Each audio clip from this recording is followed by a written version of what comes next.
Hello, dear viewers. Support me by subscribing to my channel and share my video if you like it. And also, make sure you comment your thoughts. Now let's start the video. My ravens came back in morning, happy and ecstatic with their discoveries. They had found all the prominent Dothraki tribes scattered around Essos, the smallest of them having over 10,000 riders. It was time to go big. If I continued at this pace, Essos would be mine in a decade. I had to speed things up, risking more to win more. While it's true I only had over 6,000 men, that didn't count my animals. I had over 3,000 horses that, unlike the Dothraki ones, would fight, and my ravens, so in the end, the battle was more than fair if I took that into account. I will leave in about 2 hours, I told Daenerys as I put on my clothes. Let me guess, the ravens found something. Daenerys eyed me for a second.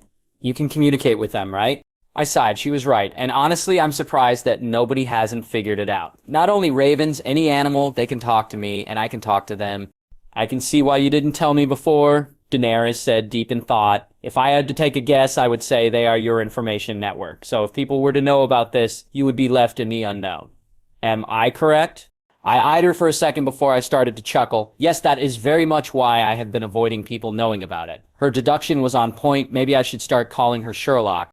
Your secret is safe with me, my bear. Daenerys smiled, not at all offended. I didn't tell her this earlier. Any other secrets you might want to share? Well, I can use any weapon in the world and have a super body, I laughed. I knew she would take this as a joke, but sadly for her, it was the truth. So, in the future, when this inevitably came up, I would use this moment as a reminder that I told her. Well, I already know my bear is the best warrior, and he does indeed have a great body. So those are not secrets, Daenerys laughed, kissing me on the lips softly. Be safe out there. I need you. I will. I nodded as I left the room. It was time to conquer. I left once again, Daenerys with 500 men and some ravens to protect her. I also ordered her horse to basically be her bodyguard. It would take me 2 days to get to the Dothraki tribe I was targeting, but after winning against them, I would finally have the strength to fight the rest. I just had to win this battle and everything would fall into place. All I had to do was exactly the same I had done so far. Win. After 2 long days of travel and 1 to recover, I was mere miles away from the battle, and like me, the Dothraki knew I was approaching and were already riding towards me. This didn't come as a surprise, for my ravens had told me in advance, but it hardly mattered. It was time to fight, so shouting a battle cry, I rode into battle with my men following close behind, and my ravens flying above me. For the corn! My ravens shouted in a powerful caw as they charged into battle from the blue skies. For the Appalese! The horses shouted in a mighty battle cry as they galloped to destroy my enemies. As we approached their troops, I ordered my ravens to attack the Dothraki first, taking in consideration their flying advantage. It would undoubtedly disorient them. With their orders read, my ravens took the mission to their heats, and soon I saw the feathered warriors made their way towards the fierce nomads with a battle call, trying to push them off their horses. The riders tried to slash them away, trying to kill my ravens, failing for the most part, as it was hard to cut something so small while moving, taking their struggle to fend off my feathery friends as an opportunity. I commanded my cavalry to attack the Dothraki with all our might, with loyal horses trampling as many Dothraki as they could with their strong and powerful hooves. Some of my Dothraki riders were shouting in happiness, saying that I had blessed them with the honor to fight with their horses like this. Fighting like brothers, they said. After that, the battle continued for an hour with me, every now and then, commanding my archers to shoot down their men. I would see many riders and horses fall wounded or dead to the ground to the arrows they were receiving. Abel I was during this trying to find the cow, but in the end it was the cow that found me. He rode towards with a happy expression. I saw him covered in the blood of my comrades, galloping proudly on his horse, with his curved sword in his right hand, and the head of one of my men of his left. I am Khal Moro. I will take what is yours and make it mine. Khal Moro said with a smug expression, throwing me the head of my coat. I am Khal Ronard, and unlike you, I will take what's rightfully mine, because all of you belong to me, I said with a faint smile as I added a taunt. Come, little filly, I will end you. The Khal growled in response as he jumped off his horse, swinging his curved sword against my head, but I moved aside just enough so that the sword just passes me by. Try again. I chuckled, making him glow red anger. With a smile in my face, I continued to dodge his attacks with little to no effort, and this was obviously getting to his nerves as he was growing angrier and angrier as he continued to miss his swings at me, You won't win, little filly, because you are already dead. With that quote said that I always wanted to use, I leaped forward as I vertically spun my blade around, releasing a flowing attack in a circular motion with enough strength and momentum to separate the cow from his lower half. I stood behind the now-dead Colas as I shouted, "Join my Colasar or die." It didn't take long for the remaining Dothraki to lower their weapons. "I am Khal Reynard. You will obey or die. Is that clear?" I shouted once again. The Dothraki followed strength, and for now, I was the strongest one. After taking control over Morrow's Khalasar, I marched back to Daenerys. I wanted to see her, after all. I was happy. I had won this battle, officially taking the first big step towards my conquest. I had obtained 9,000 riders and able warriors, and in total, I even had some blood riders now that called me blood of my blood. A curious thing about the Dothraki. Blood Riders fulfill the roles of guards, brothers, shadows, and apparently friends to the Khal they follow in ways that run way deeper than the oaths of the Kingsguard to the king on Westeros. The Khal, in this case me, and his Blood Riders commonly refer to each other as blood of my blood. Should I die, they would do everything in their power to avenge me, and would not stop until the one who killed me dies or they themselves die. 4 Kalezes more, and I will be able to take on Drogo. My plans were going smoothly, with the next step after taking the Dothraki being conquering the free cities. As we rode, my guard, aka Blood Rider, approached and said, "My co, we need to ride to Vaes Dothrak. The Dosh Colleen have to bless your journey as a new big co." In Dothraki culture, many might take the title of a Khal, and might even have a Khalasar following him. But only those with the approval of the Dosh Colleen can genuinely be considered Khals. Of course, their blessing doesn't come that easily. For a Khal to be regarded as a real Khal, he has to have at least a Khalasar of 5,000 Dothraki riders with him. Which is why my new Blood Rider is telling me to go to Vaes Dothrak. After all, I was now leading over 10,000 Dothraki by Dothraki law. I was a fully fledged Khal now. All I needed was make it technically official was the blessing of the widows. "We will, but we are going for my wife first," I nodded. While I originally wanted to see the Dothraki city, my first priority was to have my wife back with me. After that, I would go to Horsetown.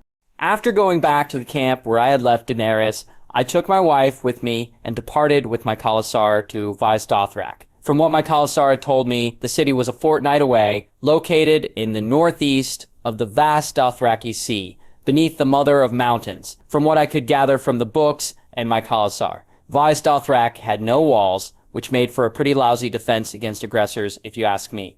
But then again, who would be so stupid to attack them? The sacred city was also primarily ruled and inhabited by slaves, and the Dosh Colleen, the wives of all the Khals, who have come before, aka dying. Within the sacred city, it is forbidden to wear a blade or shed a free man's blood.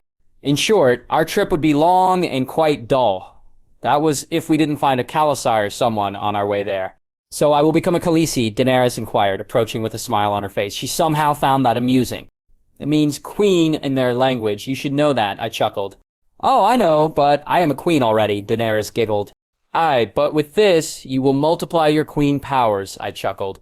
"I suppose that makes the trip worth it," Daenerys smiled as we continued our trip. 1 month later. Our trip to Vaes Dothrak was uneventful. The only thing that was out of the ordinary was the amount of time that took us to get here. They said 2 weeks, 2 weeks, my ass. Besides that, everything was fine. We didn't find any Khalasars in our path to the sacred city, nor we found slavers or any other threat I would have to subdue to continue. Part of me was happy the trip was so dull, but another part of me wanted to make this trip even more worth it. But now it was too late. I was in front of the incredibly breathtaking gates of the city, also known as the Horse Gate of Vaes Dothrak. For what I had read, this was the most impressive part of the sacred city, and so far I couldn't agree more. It was marveling to see those 2 gigantic bronze stallions whose hooves were meeting 100 feet above the ground, forming a pointed arch that gave the feeling you were entering Valhalla itself. "Truly impressive," I muttered as I passed with my horse. "It is. The books don't honor its glory," Daenerys agreed with me. For the Dothraki, this was nothing to be impressed, and the Ironborn didn't care much for it, on the other hand. My horses were having a moment, a fangirl moment. After 5 long minutes of admiring the gate, we found ourselves approaching the city, and the feeling of wonder died immediately. How the fuck can some make such an epic gate to enter the city? But stops there. The so-called sacred city was nothing but an over-glorified camp with slaves. The more we approached the city, the less impressed I got. Seriously, I expected something more city-like. Well, they stopped being awesome at the gate, I muttered, making Daenerys giggled in agreement. After we arrived and settled, I was taken to meet the widows so that they would name me a Cole. A mere formality, but an important one for them. You are the foreigner, a widow said, eyeing me carefully. In a way, I am, I nodded. Yet you have become a Khale. Your Khalasar speaks a great deal of your strength, another widow added. I have yet to taste defeat, so they are right, I chuckled. We have seen your connection with the horses. You are a Dothraki and everything. But Berth, the leader of the crones said, with wonderment in her eyes, we take anything and make it ours. So by our laws, I don't see why you shouldn't wear the title you so well deserve. Thanks, your approval means nothing to me. That's what I wanted to say, but I knew how to pick my fights. I thank you for your wisdom. I smiled. Have you taken more than one wife? A widow asked. No, I only have one, my Khaleesi. My wife is Daenerys Mormont, I informed them. Very well, Khal Renard. You have our blessing, the leader of the crones said, as she added, we want to meet your Khaleesi. Please send her over to us later. Sure, I nodded as I took my leave, and just like that, I was a Khal, but with license. That night, after Daenerys had her talk with the crones, she told me they had confirmed her pregnancy. My answer to if I would be happy with a kid was answered that same moment. I was happy beyond comprehension. I couldn't believe I was going to be a father. The thought of it really made me smile. As I was high on happiness, the crones called me, Daenerys, and my Khalasar to a ritual. They had confirmed she was pregnant, and now they wanted to read our omens. Once we were all where the crones had asked us to go, they gave Daenerys a horse heart and instructed her to eat it. I told her she didn't have to do it. I didn't care for the bad omens and stuff, but Daenerys wanted to do it anyway. With a smile, I walked down to my seat as I saw how my wife devour a raw heart while disgusting and puke-provoking. I was too happy to really focus on the fact that she was eating an appalling heart. All of a sudden, my Khalasar started to chant something that brought me back memories. Khalaziv Cube, was Khadiv. Lives no so this cub. This was the vision I had a few months ago. I reliving the same event again, but in real life, now I understood why I was happy. Even covered in blood, her beauty shines like a diamond. Maybe this is what people call the shine of pregnancy. She certainly looks better now that I know she is pregnant. Vejfin sa jarayashas. Vejfin saga resha seres. Vejfin saga resha seres. That chant was new, and while my Dothraki was quite fluent at this point, I had to focus to translate what they were saying. After hearing the chant a couple of times, I couldn't help but smile. They were calling my unborn son the stallion, who mounts the world. While I thought that title would be given to me, I didn't mind. Like his father, he was already showing everyone who was the fucking boss. So with a huge smile on my face, I started to chant with them.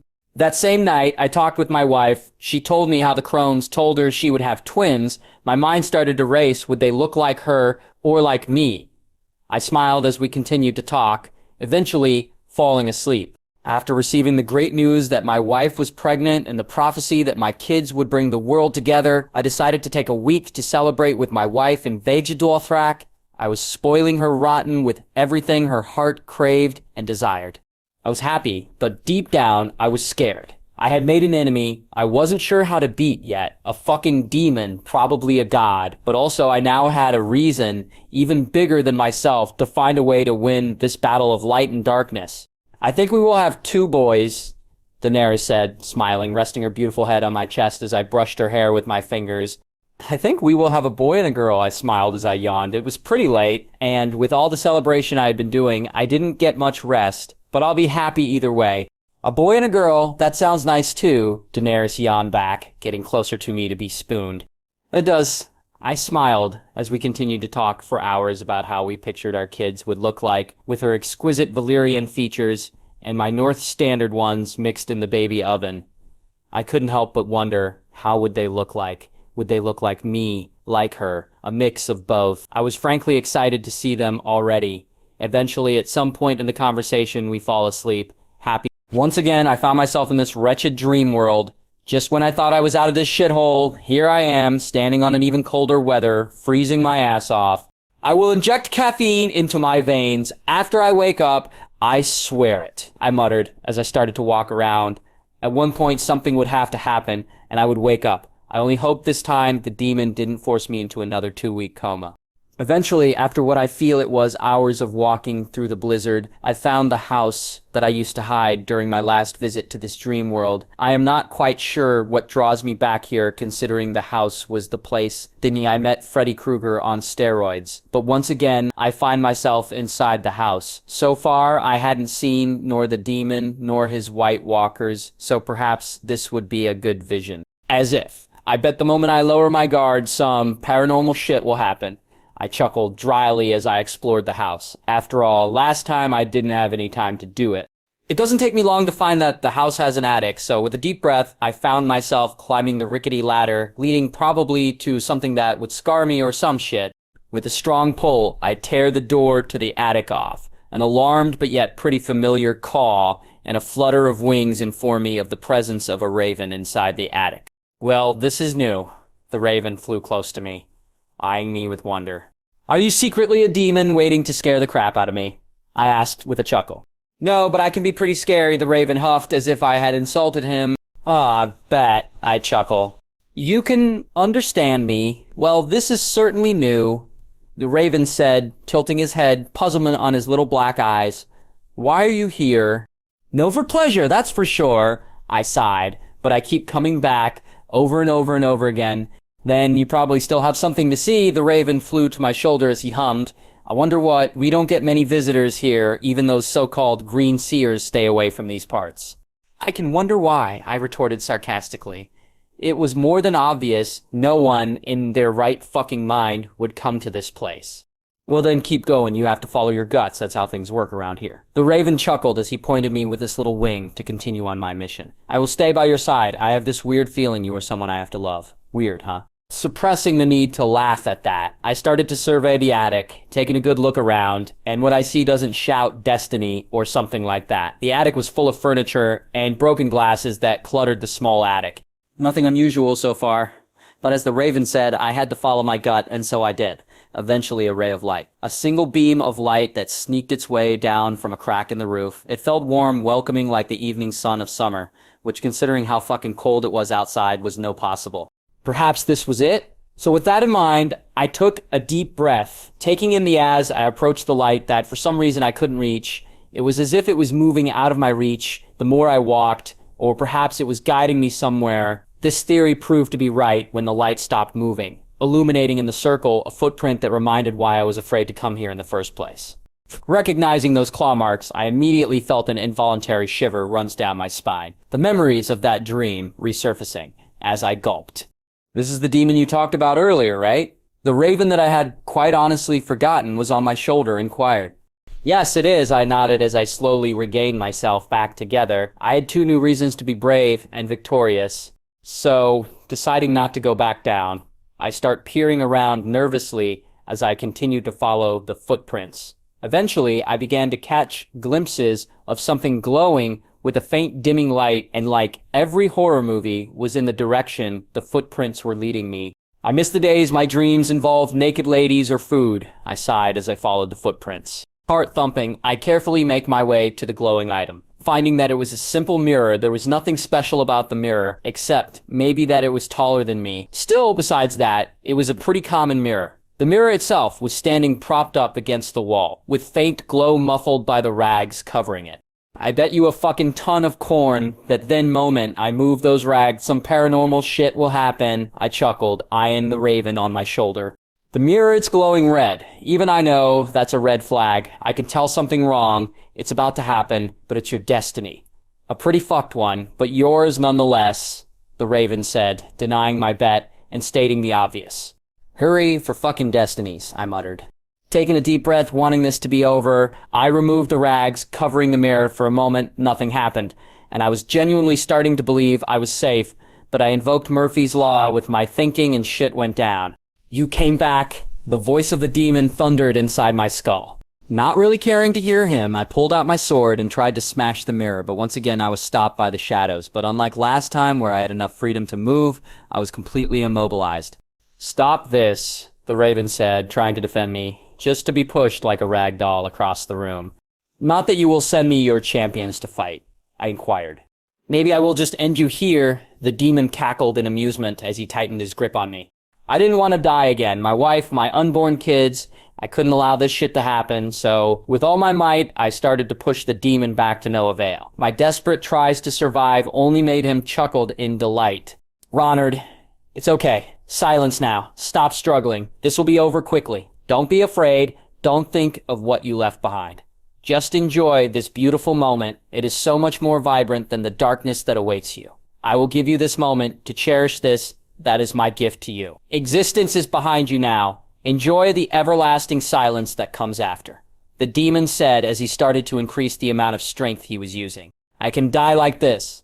My mind was racing, trying to find a way to overcome this shitty dream. I had to survive, now more than ever, if I am to be your fucking champion. God of Light, do something. "Very well, I will." A voice warm and comforting resonated in my mind, telling me that somehow everything would be okay. Die. Just as the demon was about to end, my life flames that came out of nowhere engulfed my body, pushing the demon out, burning him, turning his shadowy form slowly into ashes.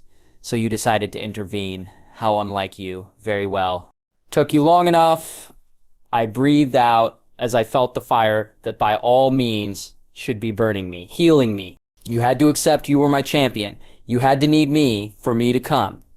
The fire moved as the voice talked. "You have accepted your duty, so don't worry. I will make sure the darkness doesn't target you ever again in this realm. I know you know your mission, but I have to let you know. Darkness doesn't play fair. He will cheat and do whatever it takes to kill you through his champion, so that he can consume the world. So while he won't attack you, here again, he is still a threat."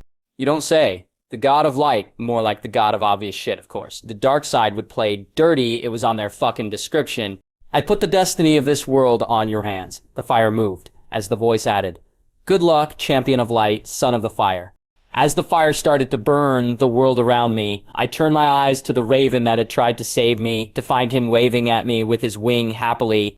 Champion of light, son of the fire. I was starting to collect titles. Son of the fire, champion of the light. The sound good and all, but in reality they really meant was that I had more responsibilities. But I suppose it had its benefits. At the very least, this time the fucking god that chose me to be his champion without even consulting me might, I add, helped me. He said the darkness would not target me again. How was he going to keep that promise? I really don't care. For me, it was a win-win situation. He keeps the shadows away. I focus on stopping the long night. We all win. Really need a break, I sighed as I stood out my bed. Daenerys still sleeping soundly. All right, back into track, conquering the Dothraki.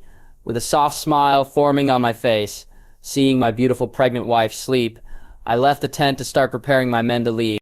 As I left the tent, I noticed that the city had more people than it had yesterday, and by the looks of it was another Kala that had arrived while I was sleeping. Well, this is interesting, I muttered. Whoever this Kull was could be my next target. That, of course, depending on the numbers his Khalasar had. If they outnumbered me by a lot, I would have to wait. All I had to do was put a raven to follow him, and wait until they leave the city. With that in mind, I walked around trying the city, trying to find the call. I was curious as to who I would find. Maybe it was Drogo, in which case I could, instead of hunting him outside in a later day, I could just simply challenge him to a one-on-one duel. He was proud, too proud for his own good, and would accept in a beat. I walked around the market with a simple mission to find the Kala. As I entered deeper into the market, I saw the Dothraki trading and exchanging things. This was the one place they found their stuff without killing each other. Their numbers were massive just in the market. I could see hundreds and hundreds of them mixing together in the background like ants. The more and more I walked, the clearer the truth became. I was sure that this army belonged to Drogo, or at the very least to another big Kala. Hours passed by until I found one of the blood riders of this Khalasar. I followed him back to his column. I was getting tired of looking by myself, and I had promised my ravens a day off to celebrate. I was increasing the flock with 2 babies. They were happy and decided to discuss things like diaper duty and stuff. Yes, my ravens wanted to change diapers and teach my kids how to fly. I would have to explain to them later that they won't be able to fly. So today I was on my own, which made this scouting mission extra difficult. Until today, I didn't realize how dependent I was of them. Finding one Dothraki in this sea full of them was the equivalent of trying to find a Waldo while being blind. I want to speak with your Kalash. I approached the Blood Rider. There wasn't much he could do besides saying no. Why? He asked, a bit surprised. I knew how to speak his language, fluently. I have something to offer him, I informed the man. Being as cryptic as possible, the man, in turn, eyed me with suspicion for a second before he nodded and with a hand sign told me to follow him. It took the Blood Rider roughly 15 minutes to lead me to the tent where his call was resting. He probably thought I wanted to offer the call some sort of deal, maybe for the slaves he brought, or something similar to that. Later, he would probably blame himself later for the death of his precious call. Wait here, the Blood Rider informed me as he entered the tent, probably to explain to Cole the situation before he presented me. As I waited for the Khal to ask me in, my mind started to drift off to what happened in my dream. Those titles I was given, I kind of felt they meant something, besides an absurd amount of responsibility. But what? Khal Drogo will see you, the Blood Rider said, confirming my original suspicions. Khal Drogo was here. No wonder the city felt so full of life, in a bizarre way. Very well, I nodded as I entered the tent. The tent was moderately big, covered in furs and many other items, from food to alcohol. Drogo was sitting on the floor, drinking, not really giving me much importance. He didn't even have the decency to look at me. You are very foolish, are you not? Everyone in the tent went stiff. I just had insulted their Khal in their own city for them. I was a foreigner. You are the foolish, Drogo stood, probably cursing that he couldn't cut my head within the sacred city. My name is Cole Ronard. I announced, getting a few surprised looks in the crowd inside his tent. I want to fight you one-on-one, outside the sacred city. If I win, I will take everything from you, and in the impossible case you win. I paused for a second before laughing. Sorry, but my mind can't process such a stupid idea. Me losing to you, really stupid.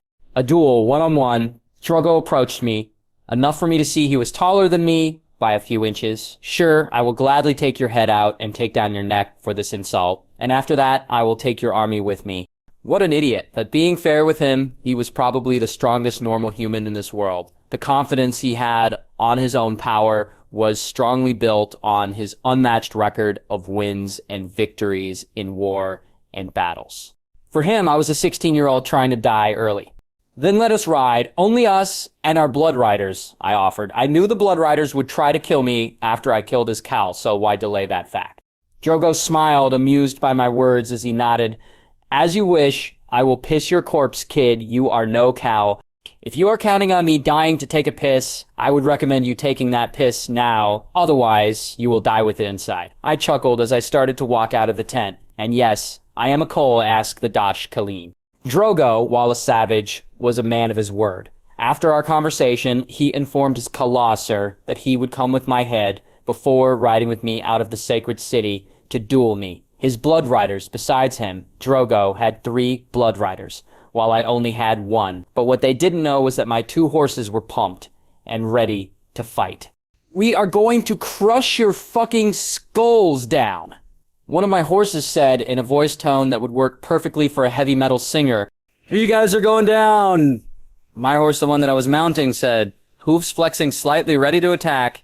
I inwardly chuckled as I unmounted my horse, showing some respect. I had come to this duel without armor, considering that the Dothraki don't use it. After all, I wanted to be fair with him. You will make a great toilet, Drogo spat as I chuckled. You seriously need to change your trash talk, is quite depressing, I smiled. Drogo lunged forward, quickly sprinting towards me and coming closer. Then jabbing out his rock in attempt to cut, he was way faster than I anticipated. In the blink of an eye, he was in front of me, but reflex kicked in, and I ducked forward, trying to cut his arm.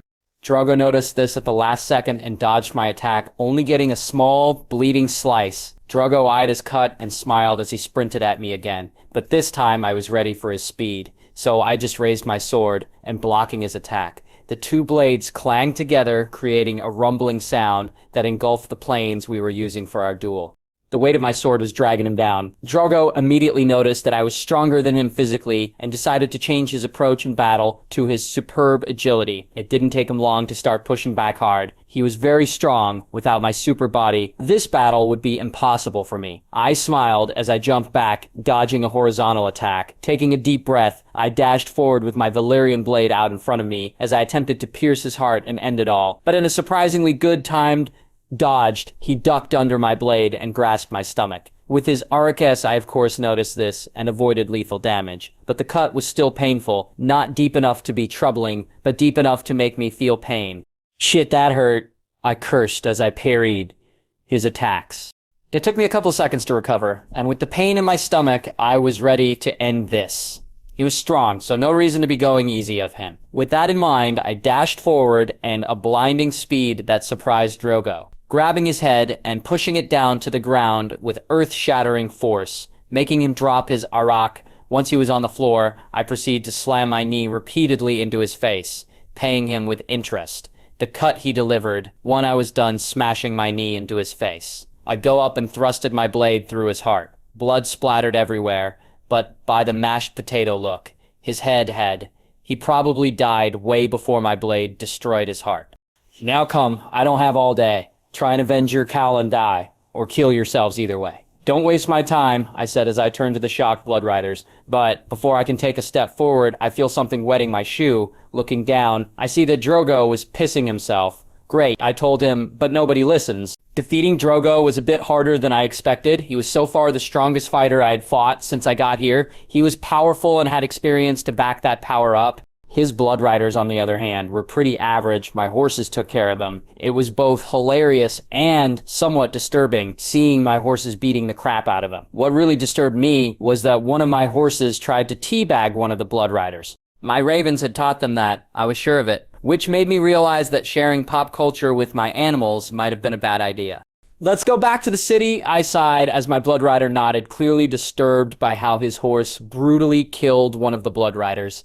The news of Drogo's death brought some mixed emotions to his... Now, my Khalasar, like always, I offered them two options, submission or death. To choose submission. Daenerys woke up soon after my absorption of Drogo's Khalasar. She had overslept, and I had left pretty specific orders to my men to not let anyone wake her up. She was not happy at all that I had left to duel with a very fearsome Dothraki warrior that was famous for being nearly invincible in battle, without even telling her. Why? Why didn't you tell me? Daenerys was fuming, not angry, but worried, touching the bandages in my abdomen with tears forming on her eyes. You were sleeping, and it was kind of something of the moment, I shrugged as I hugged her. He barely cut me. Don't worry. I worry, that's all I can do. Daenerys cried. What would I do if you die? What would our kids do? With a hand I brushed the tears of her face as I kissed her forehead. I'm sorry, I fail to see how things can affect you, but don't worry. I will always come back to you, no matter what I have to face. Besides, if I get a scar, I will look sexy. A promise I intended to keep. You better keep that promise, you stupid bear, Daenerys chuckled, burying her face on my chest as her last tears dropped down. What promise, coming back? Or being more sexy?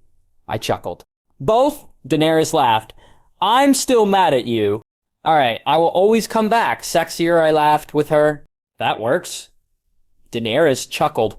I stayed with Daenerys in my arms for hours talking and chatting about normal stuff. I wasn't a king nor she was a queen at that moment. We simply were a couple enjoying a nice talk. Increasing my numbers so exponentially fast made the logistics a tad complicated. I first had to kill some Ko that wanted to take this chance and become Kos. After that, I had to make sure we would have enough food and stuff for 50,000 men. And to add the cherry to the top, I had to ensure all my new men knew my rules. My only two rules. We don't rape and we don't kill children. They begrudgingly accepted, so to ensure they wouldn't betray the first chance they had, I made all their horses kneel. This in turn made them considerably more compliant to my orders. To the point I now had 6 new Blood Riders, whose names I had yet to learn, but who can blame. It was hard to memorize so many names, so in the end, after absorbing such a big Khalasar, I decided to stay in the Vizdothrak for a couple of months so that I could contact Illyria with a new shipment with stuff like medical supplies and etc. and organize my plan. Big your army is winning, we are, Rhoda said as he landed on my shoulder. Yes, you are correct, my little feathery fellow, I chuckled. Robert Baratheon POV, 2 months later. Varys had informed me that the dragon bitch had married to no other than the little backstabbing bastard of that kid, Renard Mormont. Not only that, but the bitch was pregnant. I knew all along I was making the right decision, breaking the betrothal between those two. But even after the betrayal, I suffered. After the betrayal, Ned suffered. Ned refused to get the girl killed, nor the unborn bastards she would bring into the world. I won't dirty my hands that way, Robert, not even for you, Ned growled, as left resigning his position as the Hand of the King. What a foolish, honorable idiot. But I will make this right. With the help of Varys, I had hired many assassins to kill the girl and the brat. Whoever succeeded would get a lord title and some lands. More wine, my lord, my wine boy offered. Don't ask, just fill the damn cup, I growled. Varys POV. The game was starting to change, from schemes to a path of violence and destruction. Unfortunately for Renard, I couldn't keep his secret any longer, for I had to keep my cover as the Master of Whispers. But I had bought him more than enough time. He had done so much during this year in Essos that I frankly doubt the assassins will succeed, or even reach him. That man is as hard to kill as they come. But the young bear wasn't stupid, nor misinformed. I'm sure he will know about this before the assassins even start their job. I hope the young dragoness succeeded in taming the bear, I sighed. When I offered him this betrothal was for one reason and one reason only, so when the day came to put Aegon in the throne, he would support him, but if my plan didn't help, I might have helped to create the biggest threat to the Aegon, the rightful ruler. I can help but wonder if the bear knows about Aegon. If so, what are his plans? The young Griff and the young bear. I mused as I wrote a letter to Illyrio about the situation of the realm, and one with instructions to help the young Griff, should the need arise to knowing full well who would win between a fight between young bear and the young Griff. I was loyal, not stupid. My boy Ronard will put a new dick on you, just so he can cut it again. Caw, caw, caw. You bald dickless bitch. Unbeknownst to him, a raven was nearby. The same raven he intended to use. Ned Stark, POV. Renard had married the Targaryen girl. Both the Iron Islands and the Bear Island had stopped communications with us since the betrothal broke, and Robert wanted to start another fucking war. I shouldn't have accepted this. Ever. With Renard married to Saints of the Realm would be fine. But I had to let Robert once again do as he pleased. Sansa hated me for it. Hated me for marching her with what she called an entitled little bastard as a future husband. She hated me for pushing Renard out of her life. She hated Cat even more. Prepare my things. We are leaving to Winterfell in a week. I ordered my men. Sansa wanted to go home. So did Arya. And frankly, so did I. Tywin Lannister POV. The young lord had played beyond my expectations. I wanted to shackle him, and he took the chains and hit me with them. He married someone with a powerful claim to the throne. He was gathering an army. He was getting ready for war. He had been for a long time. I just now realized, but even the mightiest fall, and he will fall for what is a bear to a lion. I wanted to use you, but I will have to end you now. I sighed as I took a sip of wine. Maybe I should send Gregor Clegane to kill him and rape the girl. It would be quite poetic to repeat that act once again. Call! I'ma kill him. Lady Matecorn will give birth to 2 healthy ravens, and we, the Raven Legion, will ensure nothing happens to them. No overgrown monkey will stop us. The raven that was listening to Tywin cawed in rage. What an annoying bird, Tywin sighed. You won't succeed, Caw. My master will fucking end you. 2 months later. The news of my marriage to Daenerys spread like a pandemic across the realm, which in turn made me the #1 enemy of Westeros to some. Assassination attempts were a common occurrence now. Merchants and other individuals would try to end Daenerys' life every now and then. The reason behind this, Varys, when he offered me a deal, I knew he wanted something from me. I initially thought he wanted to put Viserys on the throne, or any Targaryen for that matter. I was correct in this assumption. What I didn't know until a month ago was there was another Targaryen roaming free. I really should have read the books more in depth, I sighed, as I read the letter Varys intended for Illyria. Aegon Targaryen, or how they call him, the young Griff, Varys had somehow managed to keep this little secret away from me. But now that I knew what to do with him, what to do, should I kill him? I knew close to zero about him. For all I knew, he could be a great guy, but it didn't matter if he was the best person in the world. I wasn't going to give up my plans of conquering Westeros and getting thrown. I suppose I could offer him what I had offered everyone so far. You either submit or die. He will have the choice.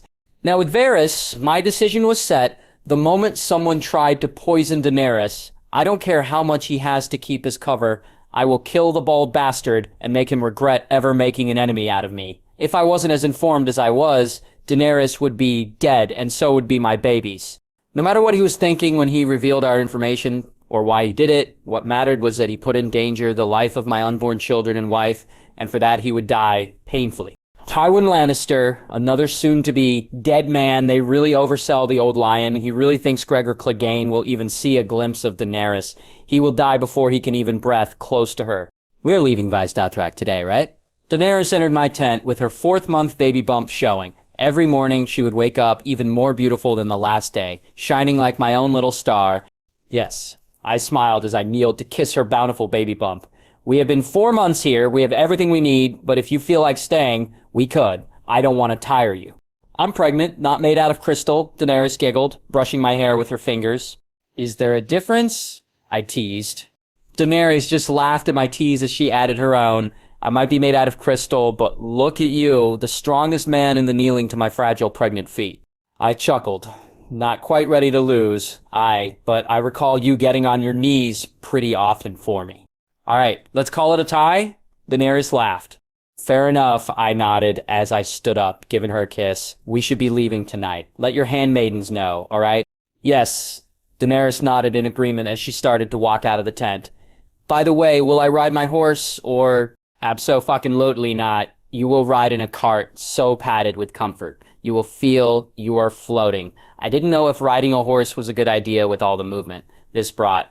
Alrighty, Daenerys chuckled as she caressed her belly. Your papa is quite overprotective, isn't he? I am, and I wear that shit with honor, I laughed. By the way, can you tell your ravens to stop trying to brood my belly? Daenerys added, trying hard not to laugh. I wake up every morning with 10 to 20 ravens on my belly. Caw. No brooding? How in the hell will your eggs hatch then? No brooding this generation. I swear. Caw. Brooding. We will. Stop us, you can't. Where's... Caw. What they said. We will continue with the extra brooding to ensure they are strong ravens, caw. Unfortunately, I laughed as I shrugged, is out of my hands. Very well, Daenerys sighed. I will see you later. I continued to arrange all the matters I had to before leaving. Beside me were the eggs I had bought so long ago, my ravens still brooding them. Perhaps it was time to try and hatch them. I was called the Son of the Fire, the Champion of the Light, by the God of Fire himself, and those titles fit perfectly with this situation, or at least that is what I wanted to believe.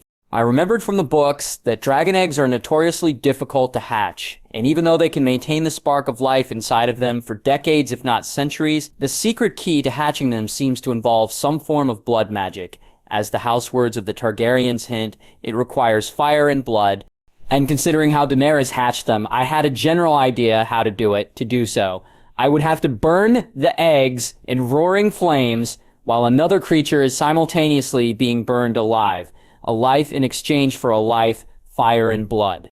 Dragons in the wild probably just use prey animals to fulfill this purpose, but I wasn't sure an animal would work. Besides, they were extremely loyal to me, so human sacrifice will do the trick quite nicely. It was at least worth the shot. Maybe I could put Viserys in the flames. It would certainly be interesting to see if he can burn or not. Time to burn these eggs, I chuckled. Caw, you will not Gordon Ramsay our babies. Caw. I sighed. I would now have to explain to them why I wanted to do it. They had grown quite protective of the eggs. Allow me to explain. I chuckled. Ned Stark POV, the seed is strong. Jon Arryn's last words. I had finally found out what he meant. Robert didn't have any lawful children. Cersei had cheated on him. I was glad I had sent my daughters back to Winterfell a few months back, for what I had to do would bring the realm to chaos. And here I was, sitting by myself, waiting for someone to confront the lies. Cersei, the person I wanted to talk to, arrived and walked up to me. You're in pain. Cersei pointed to my shoulder, mocking my injury after the altercation I had with her brother, her lover. I shift uncomfortably with my cane as I slowly stand. I've had worse, my lady. Cersei feigned interest as she added, perhaps it's time to go home. The South doesn't seem to agree with you. This wasn't going nowhere, so time to push it. I know the truth Jon Arryn died for. Cersei eyed me for a second with her eyes showing mixed emotions between worry and pride. Do you, Lord Stark? Is that why you called me here to pose me riddles? I noticed her fear, but my eyes drifted to the bruise she had on her face. I inquired, pointing at her bruise. Has Robert done this before? Cersei smiled as she shook her head. Shami would have killed him. My brother is worth 1,000 of your friends. I glared at her. Your brother, or your lover. Cersei simply smirked at me, making me realize I was right on my hunch.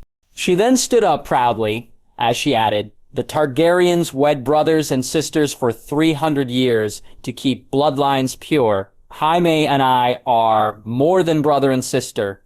We shared a womb. We came into this world together. We belong together. All of this was starting to make sense. It wasn't Tyrion who pushed Bran. It was one of them. My son saw them and they tried to silence him still. My son saw you with him, I said with my blood boiling in anger. Cersei took a deep breath, nodding as she added, Do you love your children? What kind of stupid question was that? With all my heart, I answered, not skipping a beat. Cersei smiled. No more than I love mine. I scoffed, and they're all Jaime's. My comment made Cersei laugh. Thank the gods. In the rare event that Robert leaves his whores for long enough to stumble drunk into my bed, I finish him off in other ways. In the morning, he doesn't remember. Cersei always hated Robert, and this was her way to make him pay by making him fathered kids that weren't his. You've always hated him. Cersei eyed me in disbelief as she added, Hated him? I worshipped him. Every girl in the Seven Kingdoms dreamed of him, but he was mine by oath. And when I finally saw him on our wedding day in the Sept of Baelor, lean and fierce and black-bearded, it was the happiest moment of my life. Then that night, he crawled on top of me, stinking of wine, and did what he did, what little he could do, and whispered in my ear, Lyanna, your sister was a corpse, and I was a living girl, and he loved her more than me. I can understand her pain somewhat, but what she did was unforgivable. When the king returns from his hunt, I'll tell him the truth. You must be gone by then, you and your children. I will not have their blood on my hands. Go as far away as you can, with as many men as you can. Because wherever you go, Robert's wrath will follow you. Cersei laughed and she spat, and what of my wrath, Lord Stark? You should have taken the realm for yourself. Jaime told me about the day King's Landing fell. He was sitting in the Iron Throne, and you made him give it up. All you needed to do was climb the steps yourself. Such a sad mistake. I eyed her before I shook my head. I've made many mistakes in my life, but that wasn't one of them. Cersei smiled coldly. Oh, but it was... When you play the Game of Thrones, you win or you die. There is no middle ground. With that, she left. I could only hope she would take my advice and leave. Cool. He dead. He just yeeted himself. Cool. After gathering all my belongings and ensuring Daenerys had the best and most comfortable cart to travel around, Essos this world could offer, I left with my new Khalasar to hunt down the remaining Dothraki tribes. I had also constructed a very detailed security team to ensure her safety with a personal guard of 500 men at her call, that of course without counting ravens and horses. I wasn't worried about the assassins. They, after all, were a bunch of idiots trying to become lords. And this was their ticket to the easy life, or so they thought. Killing us was harder than killing Robert himself. They were bound to fail, but even though I knew that their failure was imminent, anger fueled my very core, consuming my soul in a spiral of hate and anger. The idea of Daenerys dying, the idea of holding the lifeless bodies of my children in my arms, as impossible as it was, infuriated me beyond human comprehension. Torturing the assassins before killing was a quick relief of this feeling, but it wasn't enough. I would not be satisfied until all of those who dare to target my family are destroyed. Not like this wasn't any different to my original plan. No, it was the same. But this time my drive was stronger, more aggressive. My reasons to take the throne had changed. No, they were the same, but I had a few extra reasons to do it now. Caw relocated the next biggest Khalasar. I turned to see in amusement the raven that had landed in the head of my horse, bowing politely. How far away? I inquired. A week and horse or so, call WW. Right now, I had to focus on getting these savages under me. I would have more than enough time to get my well-deserved retribution. They better enjoy it this time. I'm away, for it is more vibrant than the darkness that awaits them. Let's go, I ordered my men, changing our course. Daenerys POV. So much has changed since the day I met him. I was afraid of him at first, of what represented being his. Yet, he made me feel like nothing in the world mattered. Only us. And little by little, I found myself craving his company, his laugh, his stupid sense of humor, how he smelled, how he kissed me in the mornings before leaving. And without even noticing it, I fell head down in love. He made it so easy. So easy to love him. And here we are, I smiled, touching my belly softly. But the flutter of many wings snapped me out of my train of thought. Behind me, there were around 20 ravens, all staring at me intensely. You guys want to brood my belly, right? I inquired. A few months ago, talking with animals would have been ludicrous, but now, not so much. Caw. The ravens nodded in unison. And you won't take a no for an answer? I chuckled. Caw, caw. The ravens nodded, confirming my suspicions. Back to Ronard PLD. With my new army, fighting the other Dothraki tribes got exponentially easier. The Dothraki weren't known for their strategic battle forms. I had just conquered another tribe with 10,000 warriors. Why would they fight someone with an army of 50,000 soldiers with those numbers? I don't know. Well, I did Dothraki quite straightforward. They would go like idiots into battle and try to destroy anything on their way with pure strength. Normally this would work if they had bigger numbers, but they didn't. So after killing their Khal, once again, I had increased my numbers, and thanks to the idiot blood riders that followed him, I finally had my fire sacrifice to try and hatch my dragons. How are you doing? I said as I entered my wife's cart. Nothing, she was covered in ravens, brooding her belly. Your ravens are brooding me? Daenerys glared at me playfully. What do you think? I think they are doing a wonderful job. I shrugged. So how many soldiers do we have now? Daenerys sighed. I could see she wanted to laugh, but was too stubborn to do it. Well, I think almost 60,000, I hummed. I hadn't really counted how many we have exactly, but it was along those lines. How are my babies doing? Fine. Your feathery friends are seeing to it, Daenerys chuckled. Caw. We are ensuring they get the best brooding. Caw, caw. We are giving them the brooding they deserve. The ravens brooding her pregnant belly were proudly stating their awesome brooding skills. I could see that, I chuckled as I approached to kiss her. I wanted to tell her soon I would try and hatch the dragon's eggs. One of her dreams was to see a dragon, but if this didn't work, it would only disappoint her. So I would wait until I had those babies out of their eggs. Well, I'm off to rearrange some stuff. I just got more men into my banners, and before the logistics of all this shit comes back to bite me in the ass, I need to do it. Take care, Daenerys smiled, giving me a kiss. Don't come back late. I need my personal pillow. Oh, that sounds like quite the invitation, I smirked at her, getting a playful punch to my shoulder. That pregnancy is making you quite volatile. I suppose, Daenerys giggled. 2 blood riders, 3 eggs, and lots of fire. I had all the ingredients to hatch them, according to what I saw and read of it in my past life. But just to be sure I went the extra mile, I replicated the exact same thing Daenerys did on the show to hatch them. I tied the blood riders, making sure they couldn't move, putting the eggs above them as I set the wood beneath them in fire. As I did so, the voice of the god of light resonated in my head. Gaw! My baby, son of the fire, champion of the light. A part of me wanted to touch the fire as it was starting to spread. Logically, I knew this would burn me, but I still wanted to do it. Maybe I was crazy, maybe I had been affected beyond repair in this world. Or maybe there was a reason for my desire to touch the fire. Son of the fire, champion of the light, don't be afraid. Fuck it, I know it's stupid, but I'm gonna try. I thought knowing full well this was a bad idea, but if I didn't, I would forever regret not trying it. But I wasn't an idiot. I would not dive into the fire like it was a swimming pool. I would first try with a finger and see. As I dipped my finger in the fire, flinching preemptively, I noticed that I wasn't feeling any pain. Surprised by this, I dipped my entire hand, and all I felt was warmth, instead of the pain I was expecting. Well, that solves the son of the fire thing. I chuckled as I walked into the fire as if it was the most normal thing. My men started to panic at this. I'm okay. I'm apparently fireproof now. The blood riders, on the other hand, were screaming in pain, the fire burning their skin, scorching them to the other world. As their screams of pain faded into the background, I focused on the eggs, touching them, feeling the warmth inside of them, the spark of life growing. A life for a life, they would hatch by blood and fire. Only after the Blood Riders died and their screams stopped, the eggs started to crack, the black egg first, the dragon that would have been originally known as Drogo. Crack. "Hello, little fella," I said, extending my hand to the baby dragon that looked at me curiously, his mind still undeveloped and not sharing much, but emotions he was currently imprinting with me. Soon after, his two brothers followed suit, cracking their eggs. By this point, Not Drogo was on my shoulder, hissing. "How about we go and see Mommy?" I chuckled as I offered my other arm to the other two baby dragons. "Are our babies okay?" "I told you he would Gordon Ramsay." "Our babies."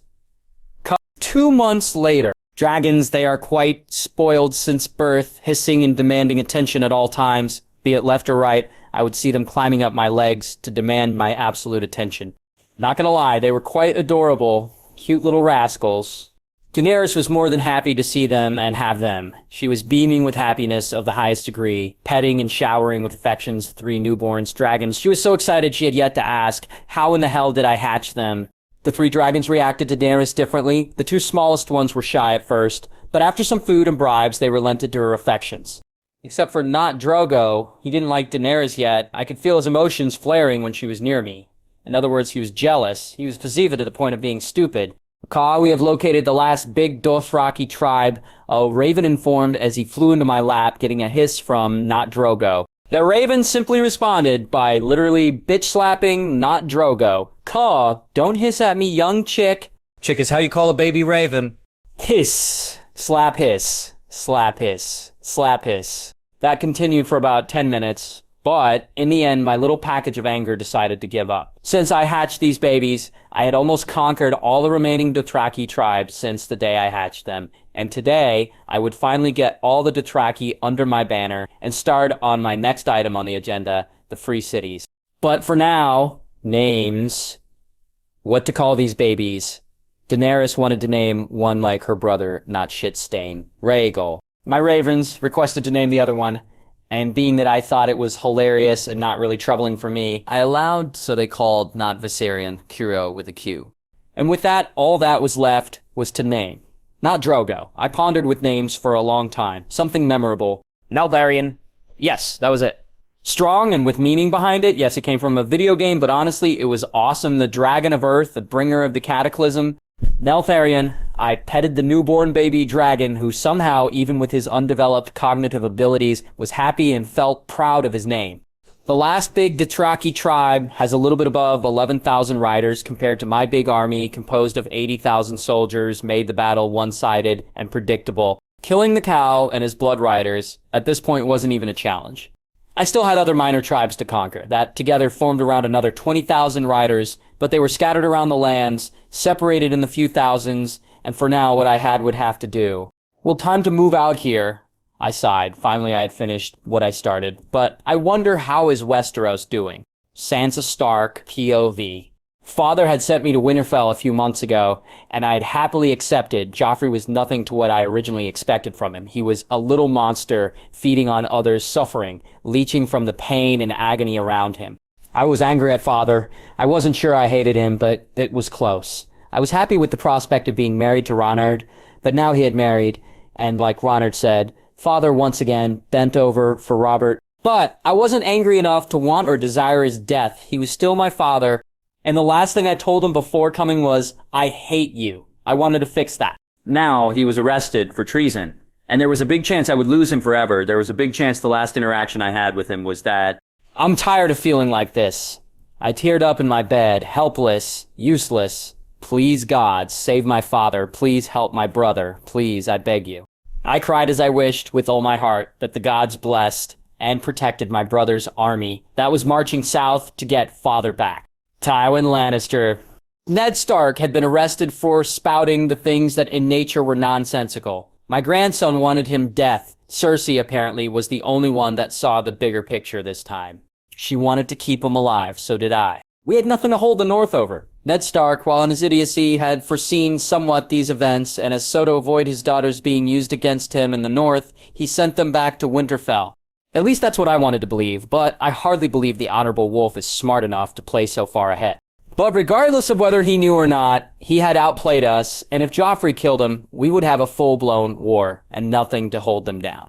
And that is why we needed him alive. to keep the North in check. They had already derailed enough, marching south with an army, like always. I had to fix my family's mistakes. I'm gonna King's Landing, I announced, leaving my solar, leaving my cousins confused. Ned Stark, POV.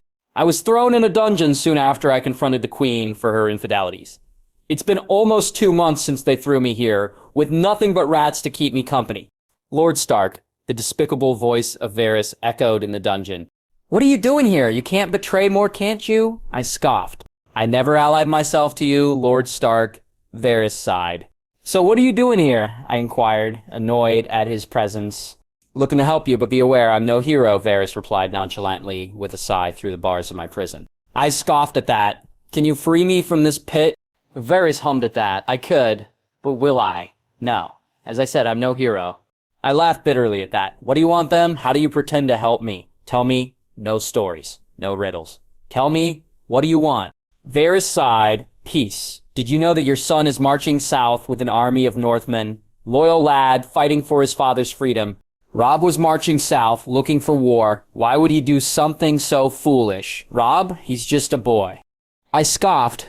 Stannis Baratheon is Robert's true heir. The throne is his by rights. Renard might have an army, but he wasn't the heir, not had any right. Varys smiled. You helped the Baratheons rise. You helped Robert sit on the throne when he had no birthright. Don't patronize me with that, Lord Stark. It would be a shame to throw your life away. Cersei is no fool. She knows a tamed wolf has more uses. He was right in one thing. I had helped Robert sit on the throne, but if he thought that of all the persons in the world, I would serve that despicable woman, he was out of his marbles. You want me to serve the woman who murdered my king, who butchered my men, who crippled my son? Varys shook his head with a victorious smile. I want you to serve the realm. Tell the queen you will confess your vile treason. Tell your son to lay down his sword and proclaim Joffrey as the heir, and you will live. I laughed at that. You think my life is some precious thing to me, that I would trade my honor for a few more years of what? You grew up with actors. You learned their craft and you learned it well. But I grew up with soldiers. I learned how to die a long time ago. Varys smiled once again, pity. Such a pity. Varys moves to leave, but drops a key close to me. I owe the young bear a favor, which was originally intended for your daughters, but you saved them before I could, and while I'm no Lannister, I always pay my debts. Ronard had foreseen so far ahead of this game of schemes, and even after all that happened, he had gone out of his way to ensure the safety of my daughters. Farewell, Lord Stark, farewell, Varys said as he left the dungeon. The guards that were guarding my cell were dead. I was partially free. I owe my life to Ronard, I sighed. Yes, you do, motherfucker, caw. Now scram before they fuck you. Unbeknownst to him, a raven that for some reason had an eye patch was watching him. I had completed step 1 of my complicated mission, and it was time to move forward with the next part of the plan, conquering the free cities. Free cities are 9 powerful cities, each one with their own government and army to protect themselves from invading forces. Not all of them are powerful, but they all are full of riches, mostly because they engage in extensive trade contact with the 7 kingdoms and other lands and are known for practicing slavery. Unlike the Dothraki, they would prove a bit more challenging to conquer.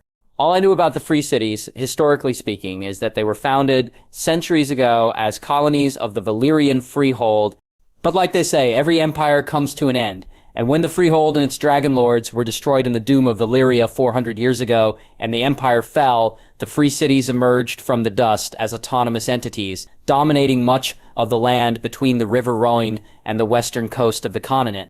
Volantis being the oldest and most populous one, and at one point the most powerful of the free cities. But time had paces, and while still formidable, it had been gradually eclipsed by the growing power of Braavos. So now I had to prioritize my targets and moves accordingly.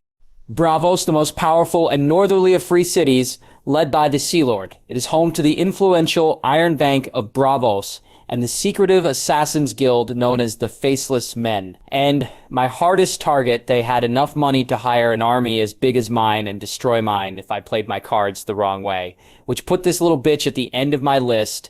Lys was an easy target, and the first on my list. It was located on an island in the Summer Sea, which would allow me to use my Krakens to destroy their formidable navy Myra would be my second target for how easy it would be to attack it. After all, Myra was a seaport on an arm of the narrow sea close to Lys, which allowed me to also use my krakens. They were famous for their skilled craftsmen and their products, particularly optical lenses and fine lace. Lys and Myra have been bitter rivals for centuries, perpetually fighting over the disputed lands between them, and I, like a good Samaritan, will end that dispute once and for all. I deserve some praise, don't I? Sets, Neltharion tilted his head in confusion, seeing the map I was using. You will one day burn those who oppose our family. I chuckled, getting a hiss of agreement. Should I be worried I felt agreement on that hiss? Nah. Tyrosh, like Lys, was an easy target, an island ready for the taking, and due to its location between the Stepstones, disputed lands, and Westeros, it is a major place for hiring the services of various professional sellsword companies to serve in the various conflicts of these different regions, but in these cases, they would get assimilated into my army. Norvos, there was nothing special about them, which put them as my next target on the list, mostly because they were close to the last targets. Pentos, the city where the fat man Illyrio lives, it's a major seaport, land-based, and one of the most vulnerable cities with no protection against the Dothraki raids. When and how I would conquer it was unknown and really not important, but conquering it would be a good way to stop Varys and his little plan to support the young Griff. Quo was among the most interesting targets on my list. It was located in the immense forest of Quo near the edge of the Dothraki Sea, which was beneficial now that I had my Dothraki with me. It would be easy to attack them, but they were really good on stopping raids and armies. They had their own unsullied army to protect themselves, making them perhaps one of the hardest cities to conquer on my list, but I was really interested in them, for they were known for their immensely skilled blacksmiths who can even reforge Valyrian steel, something that would come handy for the long night. Neltharion was especially interested in Quhor. Yes, you will help Daddy to mass-produce Valyrian steel, I laughed. If that's even possible, of course. Neltharion hissed as he curled up inside my fur jacket to sleep. This will be incredibly creepy once you grow to be several times bigger than me, I chuckled, imagining a fully grown dragon trying to use me as a pillow. With a sigh, I continued making my list, getting to the last city, Volantis, the most populous and corrupt city, leading the market on slaves, like Braavos. They would pose a challenge, but infinitely minor to Braavos, for they did have as much money as them to keep me at bay, and they would be the last to fall. Well, not really the last, for Braavos and Lorath would be the last ones after Volantis. Liz, Mitre, Tyrosh, I Norvos, Pentos, Quo, Volantis, Lorath, Bravos. My list was complete. I would conquer the cities in that order, and then I would get the fucking throne. And of course, I would kill Varys, cockless bastard. If he thinks I will let him double-cross me. Just because he is the fat and bald version of Kent, he is sorely mistaken. Kent from Barbie is a dickless joke. Haha, another pun. Well, it seems I'm trapped. I chuckled, realizing that if I moved, I would wake up Neltharion. And like a cat, you must not do that. I woke up next morning to see Neltharion being fed by the ravens like he was a chick, and surprisingly he wasn't biting their heads off while they regurgitated the meat and corn inside his tiny dragon mouth. Call. Eat so you can be a healthy raven, call.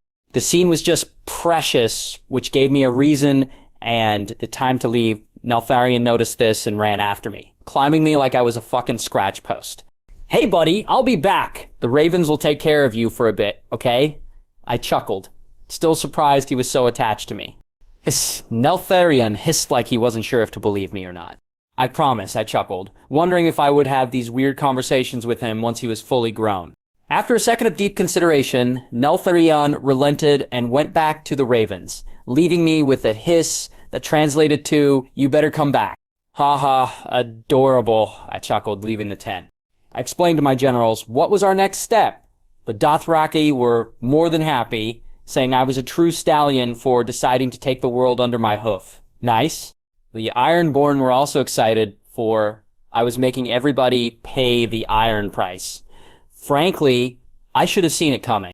Daenerys, on the other hand, already knew about my plans and knew that while I loved her, she could not stop me from doing this. While she wanted to conquer Westeros, but she didn't want me to do the same here, for she feared I would lose my life, but she understood my reasons. Aren't we overreaching? Daenerys asked worriedly.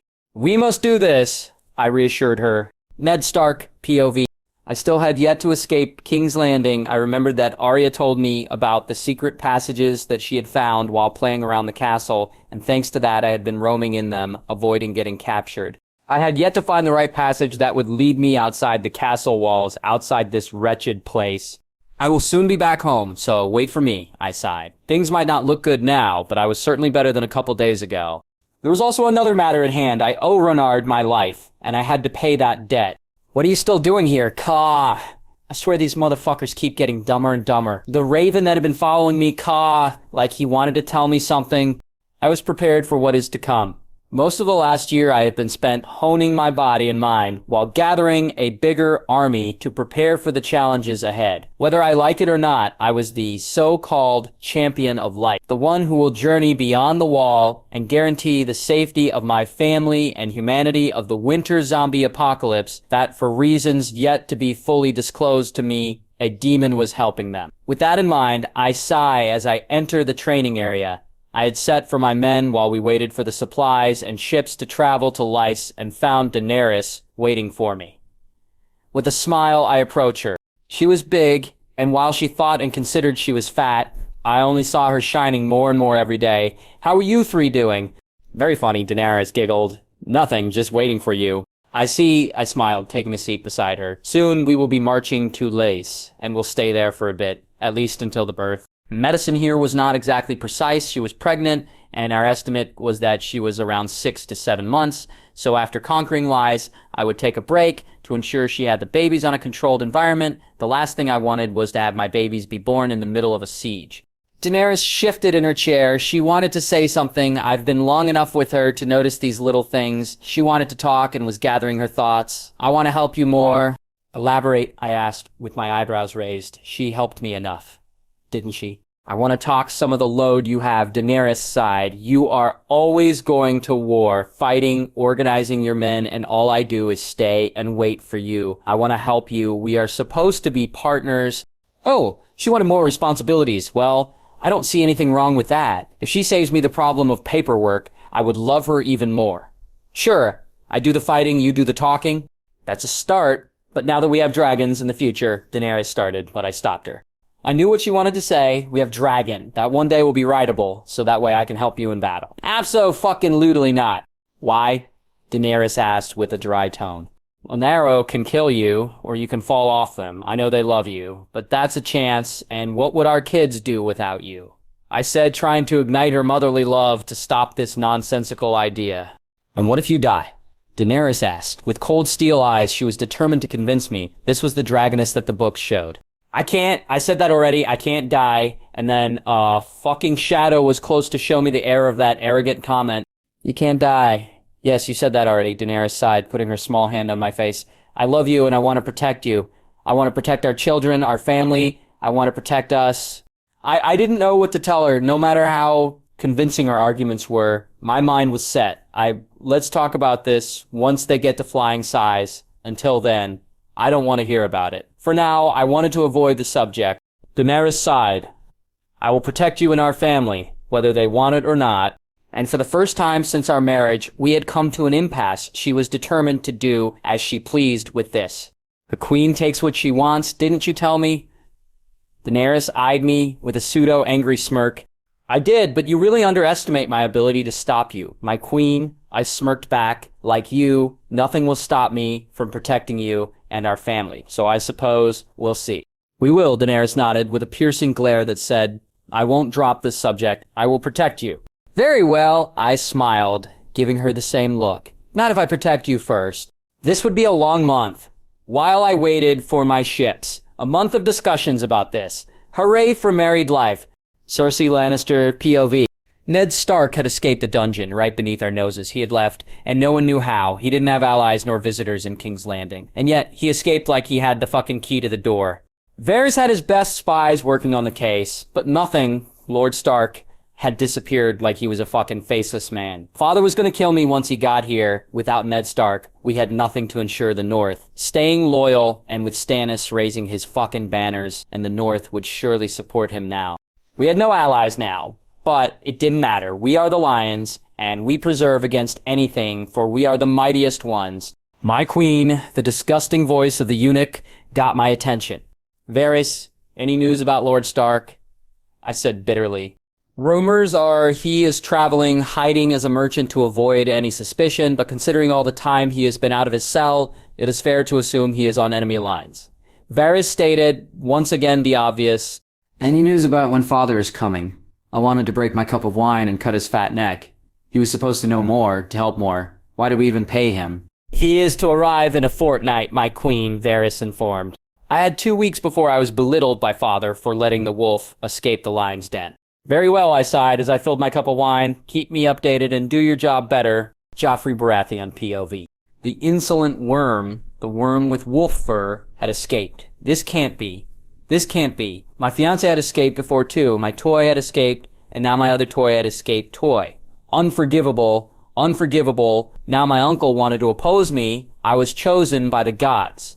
Unforgivable. And that peasant that thinks he can be king because he married the dragon bitch. Unacceptable.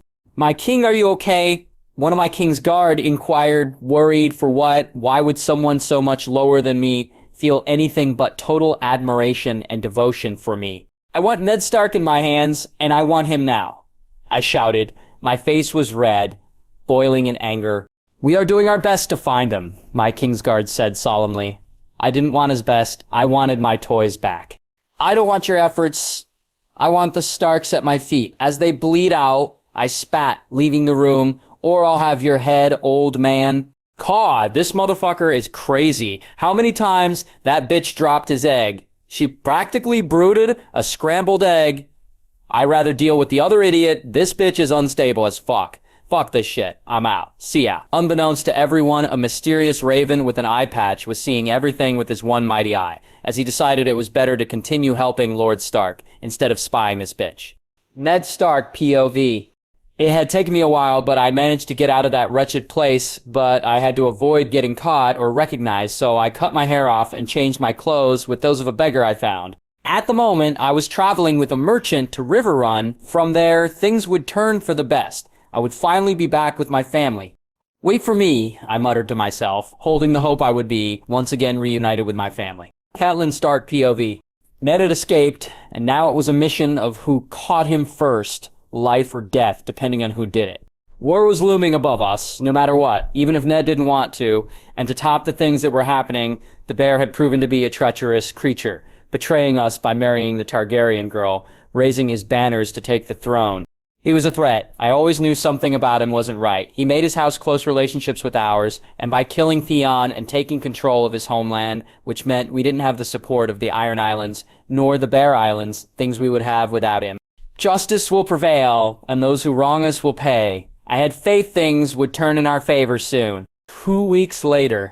My campsite is fairly simple at the moment, looking like a copy of the shit show of These Dothrak. My tent is cozy enough for me, Daenerys and 3 baby dragons that sleep by the fire. For now, all I have to do is wait. My ships will arrive soon, and things will fall into place. But only having to wait doesn't mean I have to do just that. It's light outside, a good time to explore and relax for a bit. Time to explore a bit. I smiled as I walked out of my tent, being brutally stopped by Neltharion, who hissed at me, practically saying, "You are going out without me. Not a chance. You are quite the clingy dragon, are you?" I chuckled as I allowed the little dragon to climb up my back. Hiss! Neltharion hissed happily once he reached my neck and got in a comfortable position.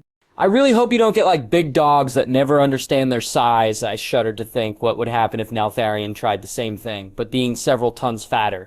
Hiss! Neltharion hissed in confusion, not really understanding me. Well, let's go, I sighed as I walk out the tent, not before leaving a note to Daenerys saying, "I'll be back by dinner. I need to stretch my legs. Love you." As I happily step away from my campsite, alert and scanning the ground and sky for danger, with Neltharion doing the same, I walked for the better part of an hour, being sure to have fun along the way, but my mind even here still drifted off to my duties as a leader and a husband. It worries me that Daenerys is so close to giving birth, and there is a chance something might happen to her during the birth. She never gave birth in the show, so I had nothing to compare what was going to happen soon, and it was totally terrifying. Neltharion starts to purr, almost like a cat, like reassuring me nothing bad will happen, but the idea still sets me off. You are right, buddy. I need to stay positive. I chuckled as I continued with my little time-off adventure. Euron Greyjoy POV. The Iron Islands had been taken by House Mormont. That was unexpected, to say the least. For what I could gather, he had a massive army and had amassed a lot of money. Taking what is mine would take more than I would like to admit. And rumors about him going to Essos and conquering the Dothraki were spiraling like crazy, so while I wanted to kill the bastard, I had to bide my time and find allies to destroy him. Maybe ally with the Lannisters. Whoever wanted him dead would work just fine. I could offer the queen my cock in the navy she desires in that exact order. He mocks the drowned god, calling himself the chosen one, but I don't recall choosing him. I am the drowned god.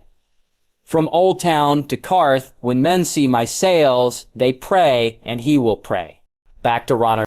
After a couple of hours hunting and chilling in the plains, I decided it was time to go back to my campsite. It was a great day. Neltharion seemed to really enjoy the hunting experience, even though he had no power to actually hunt. But regardless, he had helped, or at least he thought he had, by hissing at the numerous prey we encountered. How about we take this, so they can cook it for us? I inquired, petting Neltharion softly on his head. Neltharion hissed in something that could be translated as, fuck yeah. Very well, I chuckled, taking the food we had gathered and putting it on my back, making Neltharion shift his position to fit better. As I walked back to the camp, I pondered how I would feel with the crown in my head. Would I feel any different from now, or would it feel the same? Threats would certainly be better contained, and I would have more freedom to live. One thing was for sure, I wanted to melt that throne. That shit had only shattered this world, and besides, it looked mighty uncomfortable. As I was deep in thought, the sound of hooves approaching snapped me out of my long reverie. Mytala, you left without us, my blood rider said, somewhat insulted. They were supposed to be my shadows, and I left them behind. I was hunting, wanted some time alone. I eyed him with a glare that said, I appreciate the gesture, but fuck off. But now that you are here, take this back to the camp. It will be my dinner. Hess? Our dinner, I added. My blood riders nodded as they took the prey I was carrying on my back, giving a horse to ride back. I got back to the campsite where one of my ravens was waiting for me with a message from my navy. They apparently were going to arrive earlier than I anticipated, in just 1 week's time, which worked for best, considering I wanted to take control of lies before Daenerys got to the birth part. How was your little adventure? Daenerys inquired, entering the war tent. It was fine. Neltharion really enjoyed the trip, more so than me, I smiled, seeing the baby dragon sleeping on my desk. He seems really attached to you, Daenerys giggled. Maybe is a sign you'll be a great dad. I sure hope so, because mine suck, both in this and my past life. We are not our fathers, Daenerys smiled soothingly. I'm not mad, and you're not an idiot. I guess I smiled. Any news? Daenerys inquired. Our navy will arrive in a week, I informed her. I had yet to ask my ravens for the status report of what was happening in Westeros. Thus, I heard the call at the City of Pleasure, Daenerys smiled. Seems appropriate to have our kids there, not as appropriate to have them in our home, but this will do. Soon, I reassured, soon, that crown would be in our heads. Soon, Daenerys sighed happily. After getting the update to what was going on in Westeros, I was a tad surprised it seems I had saved Ned Stark from his imminent demise. Lord Varys had delivered what he was asked to. In a different way, I didn't make a deal for Lord Stark, but for his daughters, and because they didn't need to be saved, Varys simply filled that debt with the next best thing, their father. Clever little man, he either has an inkling, I'm mad at him, and because of that he is trying to buy me over, or he is just being extra careful to not owe me anything. Poor little man, only death awaits him. He put my children on the line, and that was unforgivable. And to add to my list of idiots, there was Catelyn Stark. She was already on the list, but got to the top 10 really fast, saying, I will feel the retribution of House Stark, quite the big words for someone with zero power. I can't wait to see her kneeling in my name, I chuckled, imagining how much she would suffer, kneeling to someone she once was more powerful. Cersei Lannister POV. Father had arrived, and like I predicted, he wasn't happy at all. You let our only bargaining chip slip between your fingers? Father growled, smashing his fist on the table, fissuring the wood just a bit. I didn't allow anything. Someone helped him. Someone inside our ranks. I informed him, trying to keep my mind cool. Because no matter how powerful I felt, I still feared Father, the most powerful man in Westeros.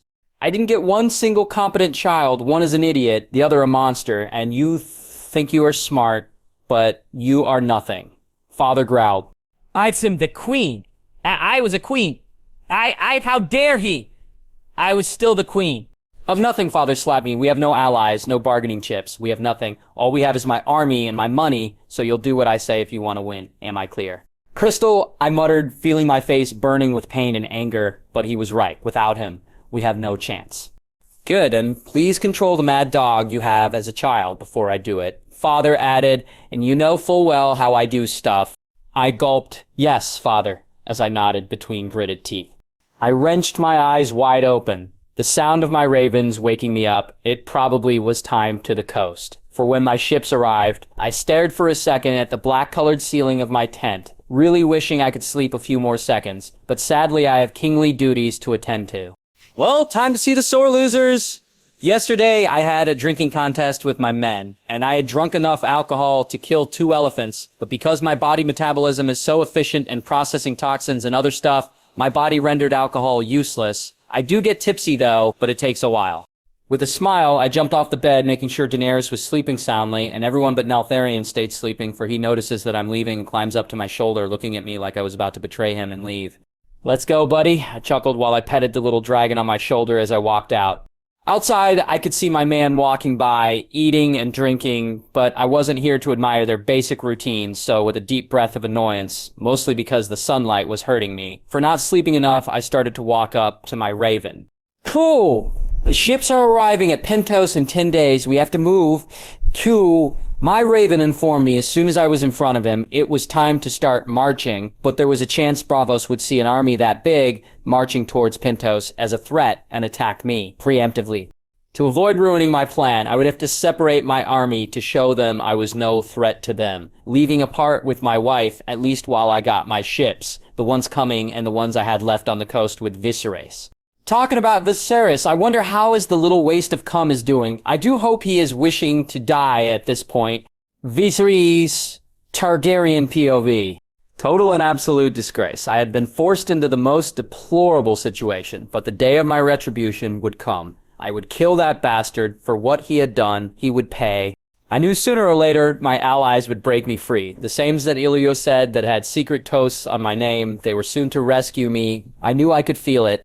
I was their rightful king, and they loved me.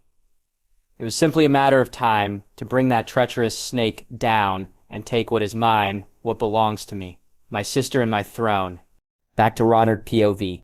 My army was composed of 80,000 men or so, but to get my ship I would travel back with only 5,000 men, right about the same amount I had before starting with gathering the Dothraki. It has been quite a while since I last saw Illyrio. I wonder if he still fears me. I suppose there is only one way to find out if he still does. You are in charge of everyone here. I had informed all my men that while I was gone, her words were the law. Poor those who disobey their queen, Daenerys giggled. I'll be fine. Be safe. I will, I nodded, giving her a goodbye kiss. She would be safe. She had an army few could even hope to match, and a pair of baby dragons ready to bite for her. Neltharion was coming with me. He didn't care for reason. He really imprinted in me in a cute but obsessive way. So it would take me a couple weeks to reach Pentos if we didn't encounter any problems, but considering I outnumbered any of the remaining Dothraki tribes, I was good if anyone wanted to raid me. In fact, I welcomed it. That way they would save me the time to go out and look for them. Quite the trouble. Let's go, I ordered as we marched to Pentos. Ned Stark POV. It has been quite a while since I escaped out of King's Landing, thanks to Ronard. So far my merchant caravan had been moving slowly, but I was safe after all. No one suspected the helper that was working with them. Unloading the boxes and items was actually the lord everyone was looking for.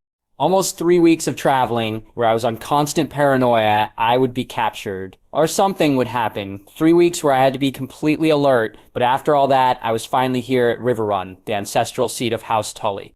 I could feel a smile forming on my face as I saw the castle as we descended. A few more miles and I would be reunited with my family, freedom within my grasp.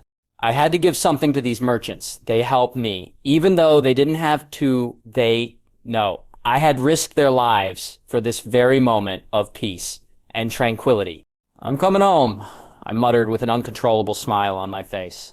This moment of happiness would end quite fast. The moment I arrived, I would be dragged into this war of schemes and backstabbing I have so desperately tried to avoid. I would have to support Stannis on his claim. He was the rightful heir, and yet I owe Ronard my life. I was bound by honor to Stannis, and by gratitude to Ronard. What can I do?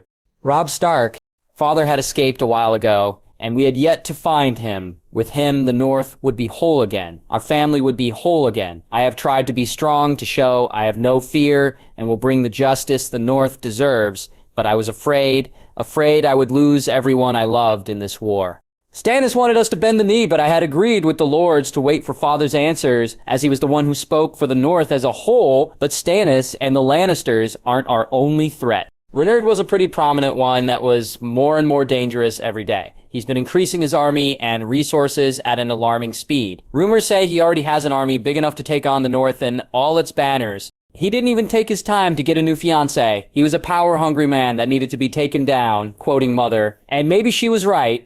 He killed Theon like a dog, brutally punching him to the death, so maybe Mother was right. Maybe he was a monster, one that I would have to take care of. That's what I would want to say, but I've seen him fight. I know I can't best him in combat, but with Grey Wind, he stands no chance. No man is stronger than a direwolf. Friend or foe, if you take a wrong step, I will end you, I sighed. For I was a wolf that would go to hell and back to protect his pack. An idiot he is, if and then wolf, depending he is, yours. Unbeknownst to him, a very wise raven with a Jedi cape was watching him carefully. Joffrey Baratheon POV. Nothing, no results, nothing. How could they be so insolent to disobey their king?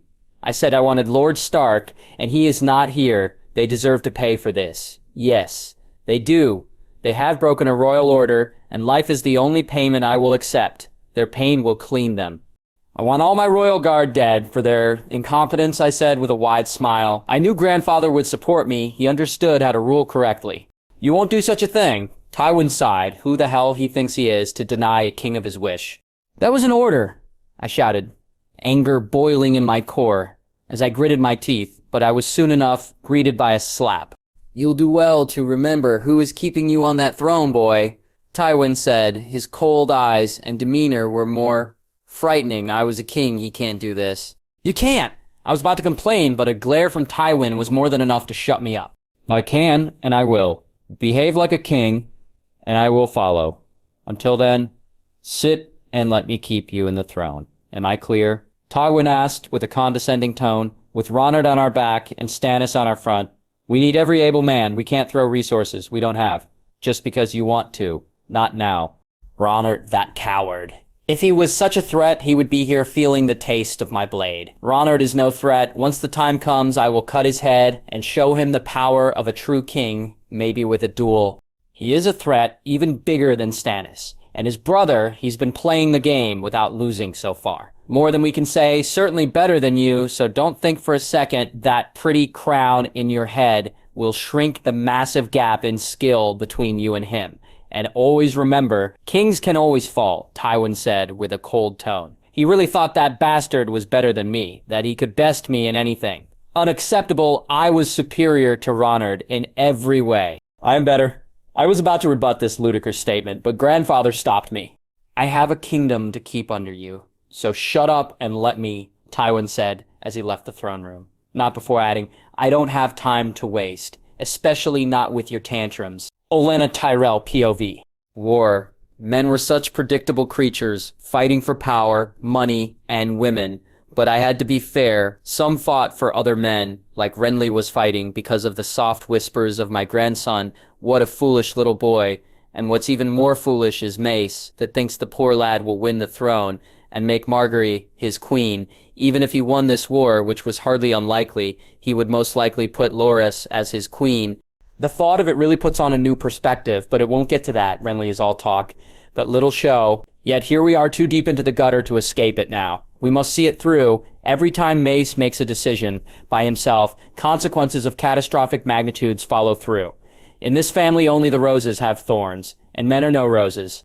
Mace was too dumb to see we had bigger problems. That it was best if we didn't get into this war so early on, but men rarely do see things outside their narrow point of view. Renard Mormont, he was a better candidate to ally ourselves with. After taking care of his wife, he would be free to marry Marjorie. Accidents happen after all, and while he came from a small house, the lad was terrifying in many aspects. Economically and in war potential, he was the best of his generation by far. Rumors say he has an army of over 80,000 soldiers he himself has conquered, and other most unbelievable rumors say he has 3 dragons. If everything they said was correct, he was the one we needed on our side. Frankly, things like this just reassure my point. Men should not rule, I sigh. Jon Snow, POV. Where it started, my family was in danger. Father was missing, so many things, but I was held by blood and honor to the Night Watch, but if I had known this would happen, I would have stayed with them. I would have my sword ready to fight for Robb. Father taught me honor comes before anything, before family, before love. The least a bastard like me could do was honor his teachings and hope everything goes well. Lord Snow, move your ass, we need you. My commander in charge shouted. Yes, sir. Ned Stark POV. I was finally within friends and family. Hoster Tully and his son, Edmure. Tully recognized me. I didn't even have to prove it was me. After a long talk about how I managed to escape and my journey, they left me to rest for a bit, to recover myself from all this. They, of course, had sent a raven to inform my family of my current whereabouts. It would take a couple of days for us to hear back from them, but soon they would know I was safe and sound here. Hoster was surprised, to say the least, when he heard Ronard had been the one to save me from the imminent death that awaited me. Honor, gratitude, without Ronard, I would be dead, but if I went back on my honor, things are never easy on war. I would have to end up betraying someone, and in both paths I would lose something. Lord Stark, supper is ready, a maid said, entering the room. I was given. I'll be there in a few, I nodded. Ronard Mormont POV. After leaving my wife 2 weeks ago with an army to protect her, should anything arise that would threaten her safety, I started to make my way to Pentos. By now I could see the city from afar. If I had to take an estimate, I would say I was a few hours away from it. A few hours away from my men and ships. With that in mind, I speed up our pace so as to make sure we didn't waste any time. On this march, we weren't here for tourism anyway. The last time I was in the city, I left with nothing but my self-proclaimed title of kingship, and now I had come back with a new title, the king of the Dothraki tribes, the Great Ka, the Great Stallion. That last one was a tad weird coming from the mouth of a man. Regardless, I was someone of greater importance. Braavos must consider me a threat, regardless of what I do. But they were overconfident, after all. No one would dare to oppose them. They had more money than the Seven Kingdoms, and the entirety of Essos together, which was a statement of how powerful they were, economically speaking. After all, they had the Iron Bank on their side, and it is the wealthiest bank of the known world that is known, because it often lends money to outsiders such as the Lords of the Seven Kingdoms. The bank is also famous for its discretion and secrecy. No one knows where they are truly located and or where they save their money. They are also feared. Even the Lannisters fear opposing them, for a common saying among the Braavosi is the Iron Bank will have its due. If someone happened to fail payment, the Iron Bank would sponsor someone to take their enemies down. But unlike others, I would succeed in taking every penny they had. I had my ravens investigating where the bank was truly located and where the money was stored. I expected to know the answer by the moment it was time to march against them. Let's go, we have some ships to move, I shouted in a happy tone. Arya Stark, POV. Of life or death, I feared my father would not come back. I feared I would lose my family to those bastards ruling, and there was nothing I could do to stop it. A lady can do and be anything she pleases. A housewife or a trained killer. Whatever you do, it makes it ladylike. Don't let narrow-minded individuals to tell you otherwise. For their minds are weak, and we don't follow the weak. The voice of Renard, that time we spent together during his betrothal ceremony, echoed in my head. He was right. I might not be able to do anything now, but I will soon. If I keep training and honing my water dancing skills, I will be able to help my family, to save my friends, and to kill my enemies. Too bad Sansa couldn't marry him. He was a decent guy. Mother keeps saying he is our enemy, but I don't believe it. Like always, Mother must be wrong. He would never hurt us. not without a reason. Varys POV.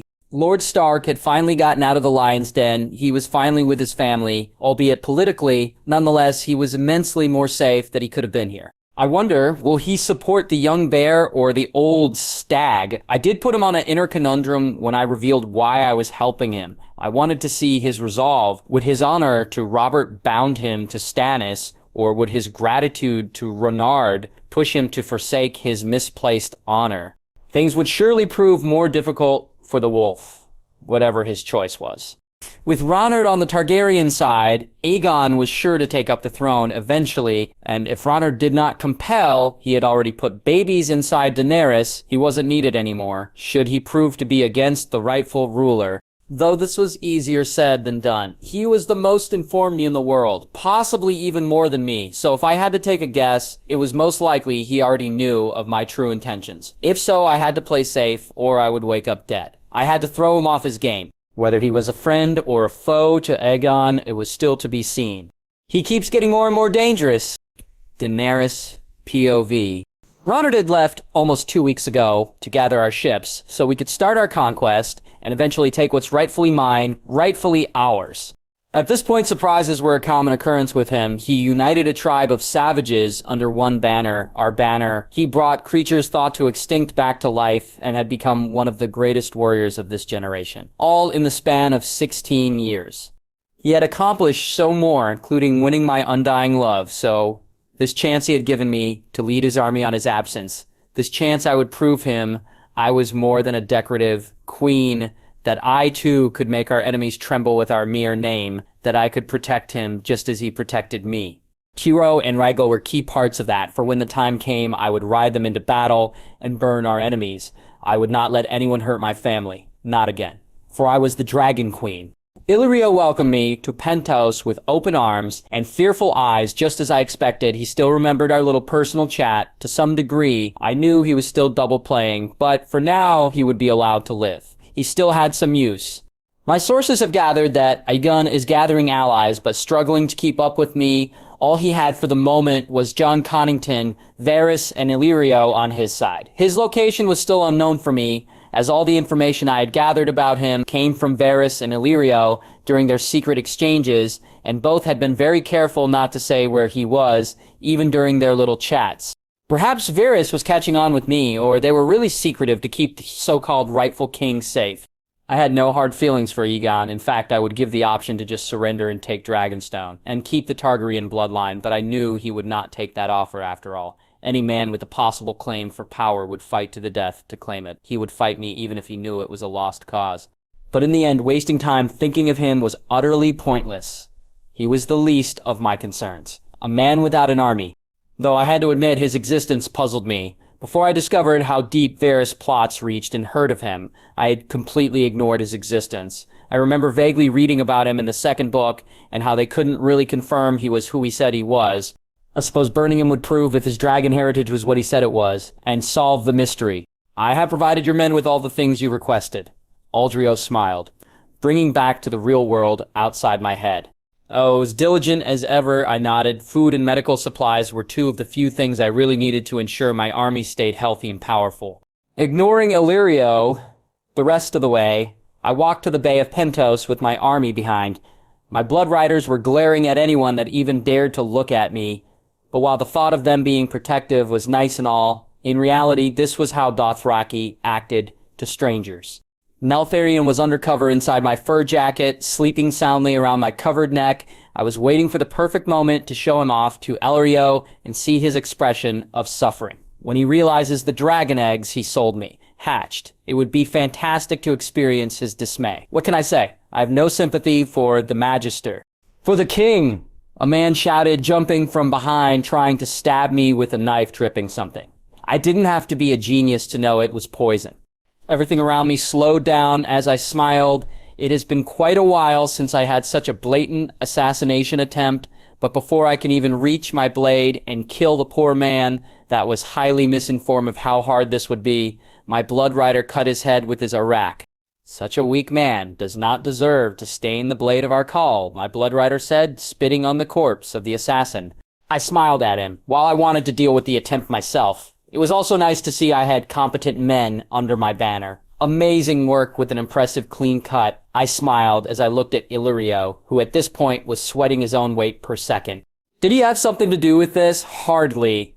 Varys would stage something with more brain behind it. This was not Varys' craft, ergo Illyrio had nothing to do with this. But he thought he had. So fear was filling his very core. It's alright, Illyrio, I smiled, deciding to mess with him another time. The assassin is death, no need to be afraid. With that I returned with my walk, leaving the corpse of the assassin to rot in the market as I continued to ignore Illyrio as I chuckled inwardly at his earlier reaction. Tyrion Lannister POV. The throne seemed to be 50% off with everyone going for it. It was all I could think of. Stannis Baratheon, Renly Baratheon, Renard Mormont, all that was left was for the whores to try and claim the throne. We had so many enemies that if Father somehow pulled the wind out of his gold-shitting ass, it would surprise me. But in all fairness, if someone could do impossible things through questionable means, was Father. Pahau still eluded me though, but for some reason Father wanted me to be the new master of coin, discarding Peter Baelish of his positions, quoting Father, "The man was as trusty as knife through the heart, and he was needed elsewhere, outside where he could not damage more the throne." And because of that, I was solving unsolvable economical problems that really put into perspective who the hell chooses the people in this small council. Oh yeah, the last king. I suppose that answers a lot. We were in debt with the Iron Bank by an absurdly large amount, and with our enemies on the other side of the sea, we were most likely to pay our dues by their sword. After all, the Iron Bank was famous for financing the enemies of those who have not paid them. And we have not paid them. But things were starting to improve a bit. Euron Greyjoy had come to talk to me, well, my father, about an alliance. He wanted an exchange of his help, but we helped him take the Iron Islands. And here I was, sealing our alliance. We needed all the allies we could gather. So do we have a deal? Imp? Euron smiled, stretching up his hand. We do, I smiled, taking his hand. Euron Greyjoy, making a deal with the Lannisters to take back what is mine, and more was something I decided on the go. If things went bad for the Lannisters, I would just bail out and leave them hanging, so it was a win-win for me. Nothing to lose, much to gain. Just how I like it.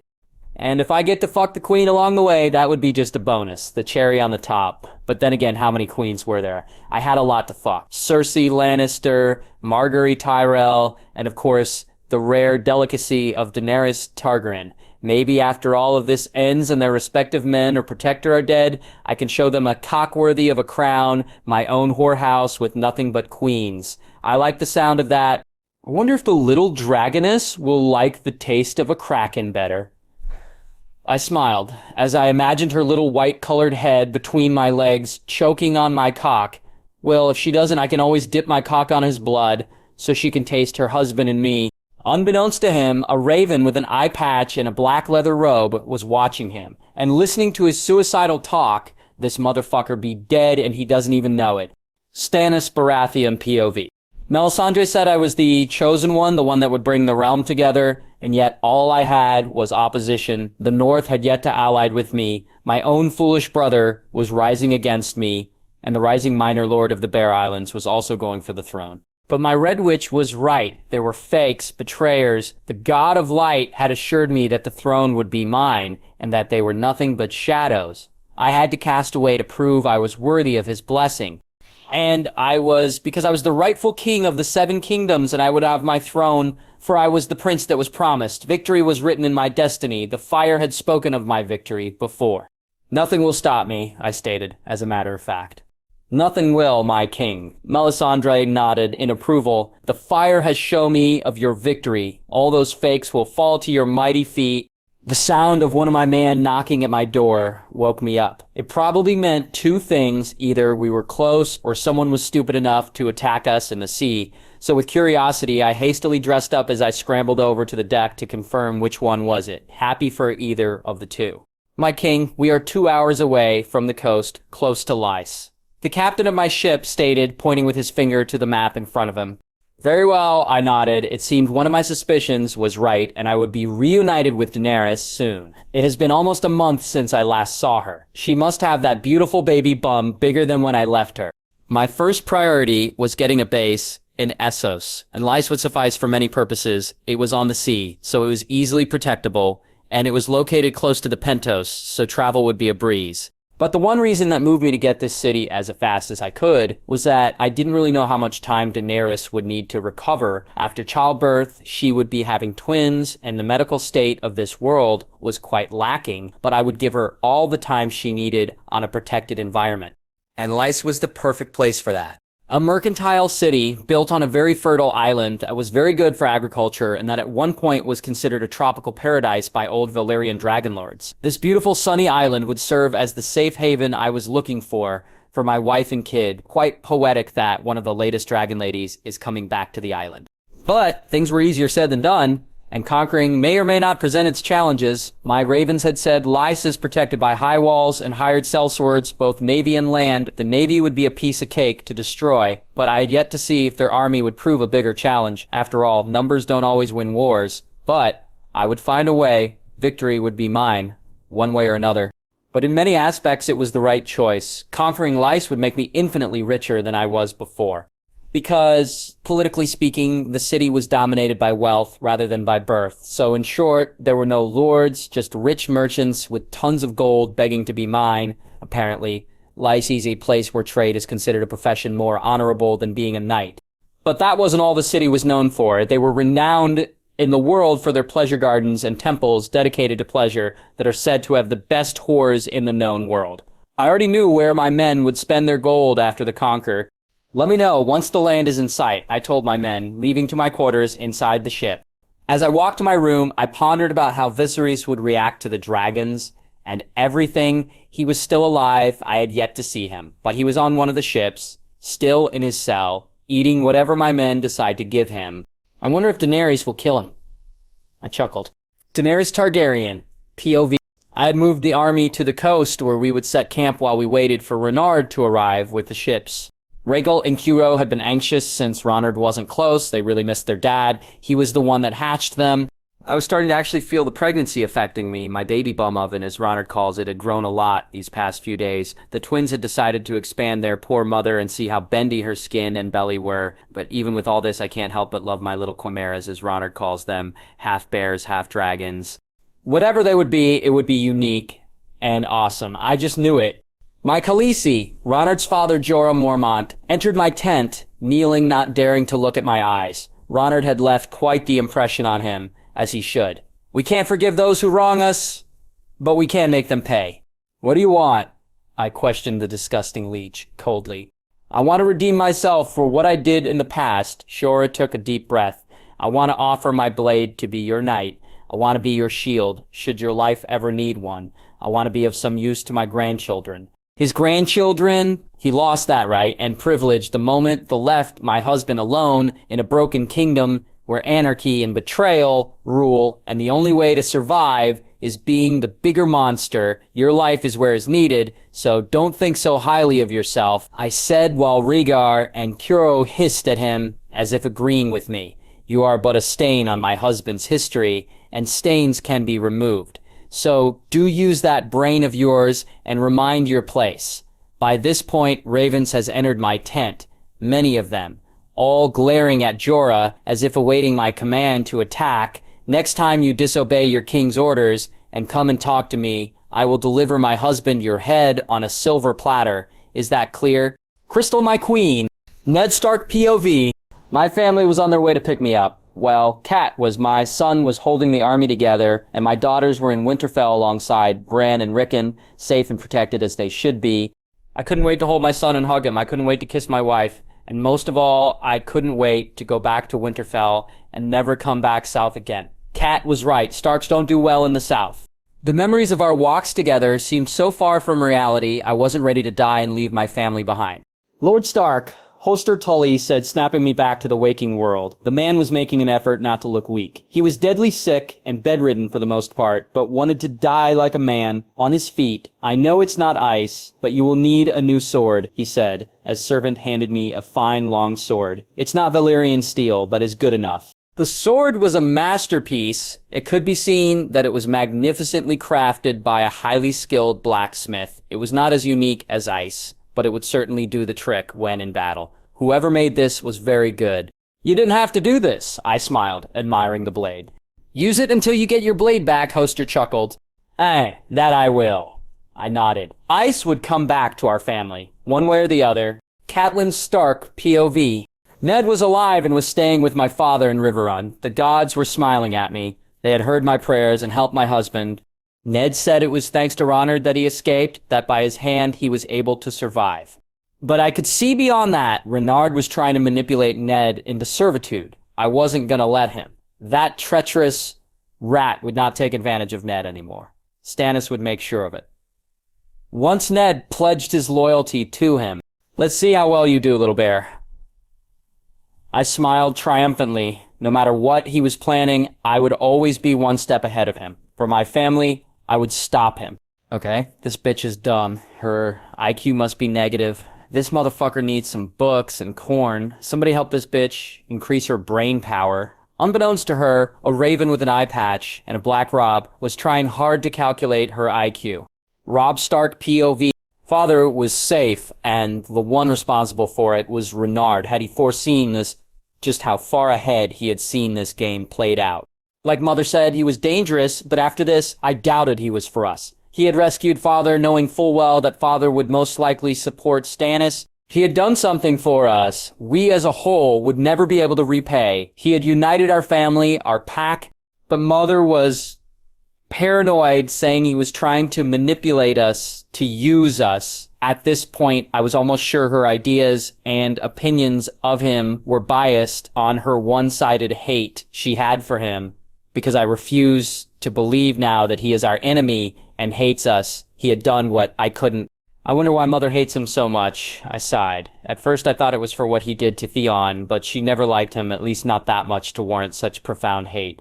Daenerys, as I expected, was at the coast, waiting with the army to enter the ship. She was a tad bigger, her belly ever growing. With a simple glance, I could tell I had a month or two before she was due, so I had to control that fucking island before that happened. We are sailing to Lys tomorrow, right? Daenerys inquired, sitting on a lounge silver coach. I had bought, they said it was super comfortable. Yes, I nodded as I smiled, seeing how dashing she looked. Daenerys smiled for a moment as she touched her belly. As she gazed into my eyes, we will win. I feel it. Was there ever any doubt? I smirked at her with a hint of overconfidence. No, there wasn't, Daenerys giggled. Viserys is here, you know, I sighed, not really knowing what to do with him. Setting him free was not an option, and death was something I wanted Daenerys to choose for him. Daenerys looked at me for a second as if contemplating what to do with her brother. She now had an even bigger reason to deal with him. There is no love like motherly love. If something can move mountains, it's that unyielding love a mother feels for her children. Not all of them feel this, but Daenerys was that type of woman. So all Viserys had to do was say the wrong words, and he would be dead. I'll deal with him later, Daenerys said with a cold tone, with emotionless eyes, giving me all the information I needed. She had no feelings for him at all anymore. She didn't feel powerless. She knew she was the dragon, and he was a fake. Do whatever you want, but don't set him free. He steps out of his prison and stays alive, and I'll personally have him skinned. While I trusted she would not, so that I had to let her know my thoughts on the matter. I had stationed various snakes around, and ravens, should he try and flee, they would kill him in a matter of seconds. Daenerys actually smiled at that. I would never, he plotted to have you killed, and wanted to sell me as a common whore. He would spend the rest of his days in prison, or maybe if I feel generous, I will kill him. Damn, since when she becomes so cold-blooded and badass? She is so warm and girly with me. But the moment we talk about anything else, she goes full Maleficent. I am both intrigued and aroused by this behavior. My queen is breathing fire, I smiled. Daenerys stood up and grabbed my hands, putting one on her belly, and the other in my heart. I have things I would gladly die for now. You and my babies are the only ones I care. For what I care, the world can burn. I agree, I smiled, giving her a soft peck on the lips. Do you think they know? Daenerys inquired after our kiss, making me smile. They did know. Someone had deduced my intentions and wanted to fuck with them. But once again, they used the now most unreliable method of communication. Ravens, and I knew that their magister was preparing for me. They do, but this changes nothing. If a hanged man knows he is going to be hanged, changes nothing. Next day. After setting the security detail for Daenerys, that consisted in ravens, horses, several snakes hiding in every corner of her room, and her personal guard that had over 1,000 men, we sailed to Lys, my 150 ships loaded with men ready to fight and die for me. Our estimated time of arrival was approximately 1 day. The commander of my fleet said we would arrive in a day or so if we didn't encounter their navy on the way. And we would not. Why? Krakens. Their navy was a non-existent concern for me, after all. I had ordered my Krakens to start destroying their ships, eliminating their navy before we even arrived at Lys, rendering Lys's naval defenses useless. While seeing my men fight in the sea would be intriguing, I didn't want to risk a Daenerys ship being crushed or something, and I also wanted all my men alive and fully rested for the siege that was coming. Depending on how well defended the city was, it could take from weeks to months to bring them to their knees, but I didn't have the luxury of that. Lys would fall, and it would fall fast. At Tiki Malor, Magister of Lys POV. I had received a message from Pentos that a self-proclaimed king and conqueror was coming our way. What a stupid little child. My sources had confirmed he was indeed sailing to Lys, and that would arrive, but like many others, he would fail, his army would shatter, his power would vanish, and his men would be sold as slaves in my market, and after that, I would personally train his wife to be a whore, worthy of working in one of my pleasure gardens. Kids have a taste for victory and suddenly feel invincible, I laughed, as one of my naked whores served me more wine. Our navy is highly accustomed to Sea of Lys. No matter how big his army is, it can't do anything if it doesn't land. One of my advisors agreed. I can't wait to see if it's true that pure Valyrian pussy tastes like fire. I laughed, but a loud sound startled me, followed by the screams of terror. What was going on outside my beach tower? Standing up my chair and walking as fast as I could to the window to see what was happening, I glanced outside my tower and what I saw made me shiver. This shouldn't be happening, not now. A kraken, what is a beast? So rare doing here. We have no krakens close to Lys. They are never around this area. What could have possibly made this terrible scenario? That kraken would dwindle our ships, but not enough to destroy our navy. My lord loomed there. My advisor pointed to another direction. Another kraken, two, maybe we could handle. My lord, my advisor cried in panic, pointing to another direction where the same thing was happening. More krakens destroying our ships one by one. They were targeting them. Our navy was done for. There was nothing we could do to stop such creatures. All I could do was watch in terror how these creatures destroyed my defenses as if they were helping the brat coming up. Destiny was not smiling upon me. Ned Stark, POV. I was anxiously waiting for my wife's carriage as I saw it descend from the road. I would be soon reunited with her and the rest of my family, my past. It almost felt as if the war wasn't going on and we were at peace. As I pondered over this stupid ideas, deep within my thoughts, the carriage stops and like an arrow cat gets out and comes running at my arms. Ned, Cat cried, touching my face as if she didn't believe it. I'm back. I smiled, not resisting the urge anymore to kiss her. It was as if I was dying of thirst, and her embrace was my only salvation. Things like this were never my forte, but I was happy with the thought she knew that I loved her and needed her.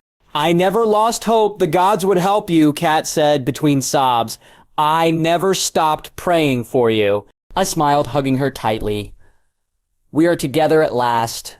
Our embrace lasted for about 5 minutes before we broke it off by this point. Kat had calmed down and started to explain to me in detail how the war was going. She also went into detail to explain how Ronard planned to use me. I knew she didn't think much of the lad, but this is troubling. Kat, stop, I said. She was getting on my nerves. I loved her, but he had saved me. He deserved at least some respect. I would not let other badmouth someone that has only done good to our family. We owe him a lot more than he owe us. Stop this nonsense. We are Northerners. We don't dwell in plots like the Southerners. We are, for the most part, honorable, and the lad for me is honorable. We were the ones that broke our word first and paid a grave price for it. Kat glared at me, as if I had insulted her. But it had to be said, if it wasn't for Robert and my lack of spine to stop him, we would have Renard aiding us right now. And Sansa would have a good husband. We had severed that ourselves, and we are the only ones to blame.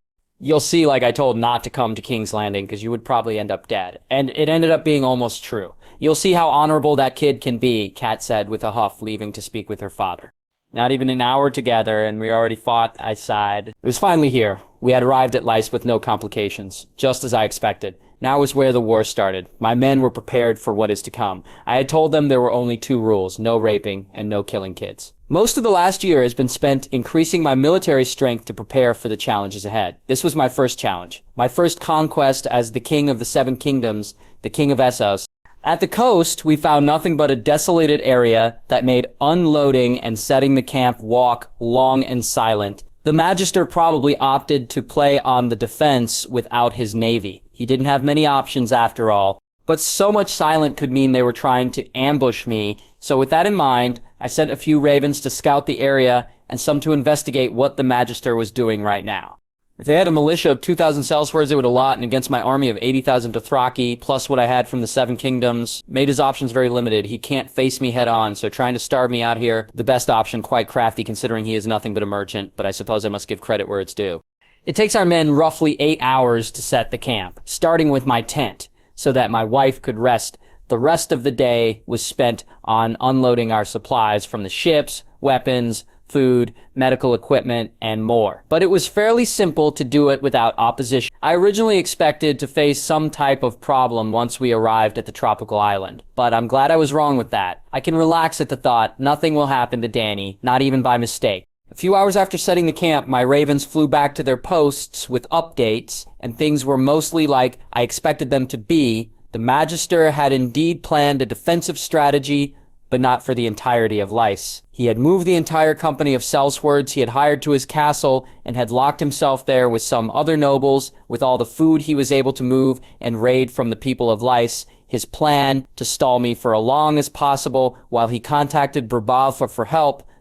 Little did he know his ravens had betrayed him and no messages would arrive at Brabalfos ever. Little did he know, he made this conquest massively easier. He had left out at their own risk all the citizens of Lice from slaves to whore to fend for themselves against my army. All I had to do was show a bit of generosity, after all. If you feed a stray dog, he's gonna stay. Help someone in need, and you will have their undying devotion. It's Politics 101. Seriously, who picks these guys to rule? But not only he had screwed up with his people practically handing them to me on a silver platter, but he had also made my hunt easier, because thanks to him, all my enemies in this island were now in one single place.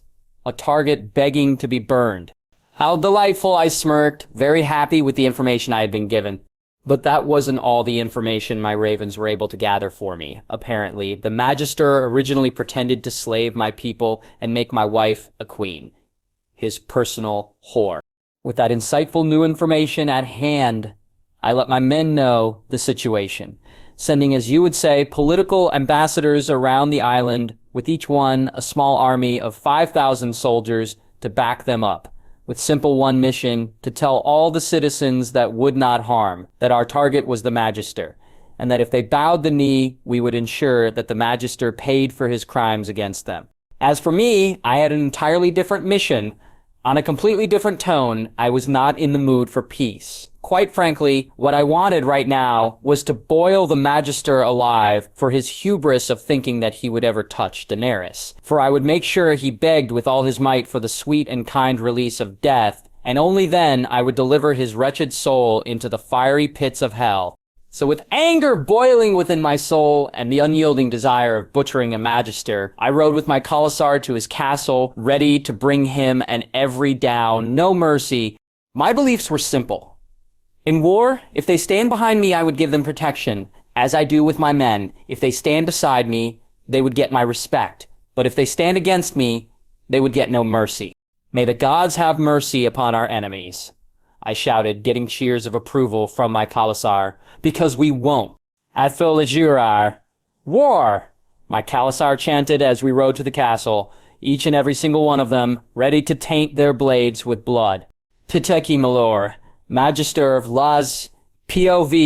The brat had arrived. His army was, as my source in Pentos had said, massively big with over 80,000 men Dothrakis and Westerosi men, but mostly Dothraki. There was no way I could confront him with my 3,000 sellswords. Our navy was our only defense. Without it, thanks to those Kraken, we were in a pretty bad situation. So I contacted Bravos. With their support, this could be salvaged, and we would destroy this threat. All I had to do was wait. And the lowly citizens of Lys would serve as sand for my watch. They would die for a bigger and better cause than themselves. To protect me, their magister. Sir, one of my servants entered the room, sweating like a madman. Our scouts, they came back. The army is moving our way. They say at least over 60,000 soldiers. How did he know where was my castle? There were several dozens in Lys. This castle is even my primary castle. And more importantly, why wasn't he laying waste to the city or focusing on controlling the citizens first? It mattered not. His army might be big, but is useless if he can reach within my walls. I have more than enough food to survive a year, feeding everyone here, and more if I just let others starve. Have the archers ready, I ordered. Should they try to approach too much? Back to Ronard POV. I had two plans for the siege this time around. After all, I was better prepared this time. Basically, I would set huge scaling ladders against the castle's outer walls for my soldiers to climb and gain access to the castle. However, this would leave my men vulnerable to arrows and other objects thrown at them from the battlements on the castle walls. That where my ravens come in. They would attack the archers and help my men to reach the walls. But this was just plan A. Plan B was that another part of my army would ram the doors of the castle. If we could break down the castle gate, we would have free access to the castle. So with the large wooden logs I would set my men to pound against the gate, and eventually until they destroyed the gate. I would set my men with both plans, and one way or the way, we would enter and lay waste on their men. Kill all the archers, I ordered my Raven squad, who immediately after left the formation flying to the castle was to carry out their assignment diligently. Neltharion hissed excitedly like always. He had refused to part ways with me. This would prove beneficial once he was fully grown. We'll be there soon, I patted his head as I continued to gallop with my horse at full speed through the city of Lys, people cowering in fear, not even daring to move. And one can hardly blame them. Destrakis were quite fearsome, and even more in massive numbers. His SS. This time I felt anger within Neltharion, as if, like me, he wanted retribution with the Magister. Was he feeling my feelings? Don't worry, he will burn, I smiled with a dark undertone, as I pondered, could Neltharion breath fire already? Can you set him on fire? I knew asking this was maybe a tad complicated for a newborn, but they do grow up fast. In response, Neltharion blew a bit of fire, doing his maximum effort to keep it up, the fire being at much like 2 lighters. This development seemed to depress Neltharion, who sulked under my jacket. Hey buddy, don't worry, you'll be soon burning like a massive flamethrower. Besides, with a bit of oil, that fire you have will work. Peace, Neltharion hissed, with hope, with an expression that said, really? Yes, you will set the man on fire, I chuckled. Hey, maybe we can make a dad and his dragon day out of this. The siege started, with my men executing my plans to the letter as I shouted, plunging my sword into the ground, do you know what's waiting beyond these walls? My men in response started to stomp the ground with their feet. Our prey, our enemies. My army at this rose their blades crying out with one voice, cheering for victory, cheering for the battle that was to come. With a smile forming on my face, I put on my helmet as I rushed to the walls, being the first to climb the ladders, my Khalasar following close by. Hundreds of arrows were about to whistle through the air, but my ravens entered the scene, bothering the heck out of the archers, killing some in the process by pushing them off the edge. With this opportunity opening up, I make a hand signal. Half of my men split off, part of them, trying to climb and the other battering the castle wall, howling like wolves with a thirst for blood. It took me a few seconds to climb the ladders, but once I was on the edge of the wall, I sprinted towards the archers that were still alive, half of my men behind him. The archers in defense tried to let off a volley of arrows at us, hitting some of my men.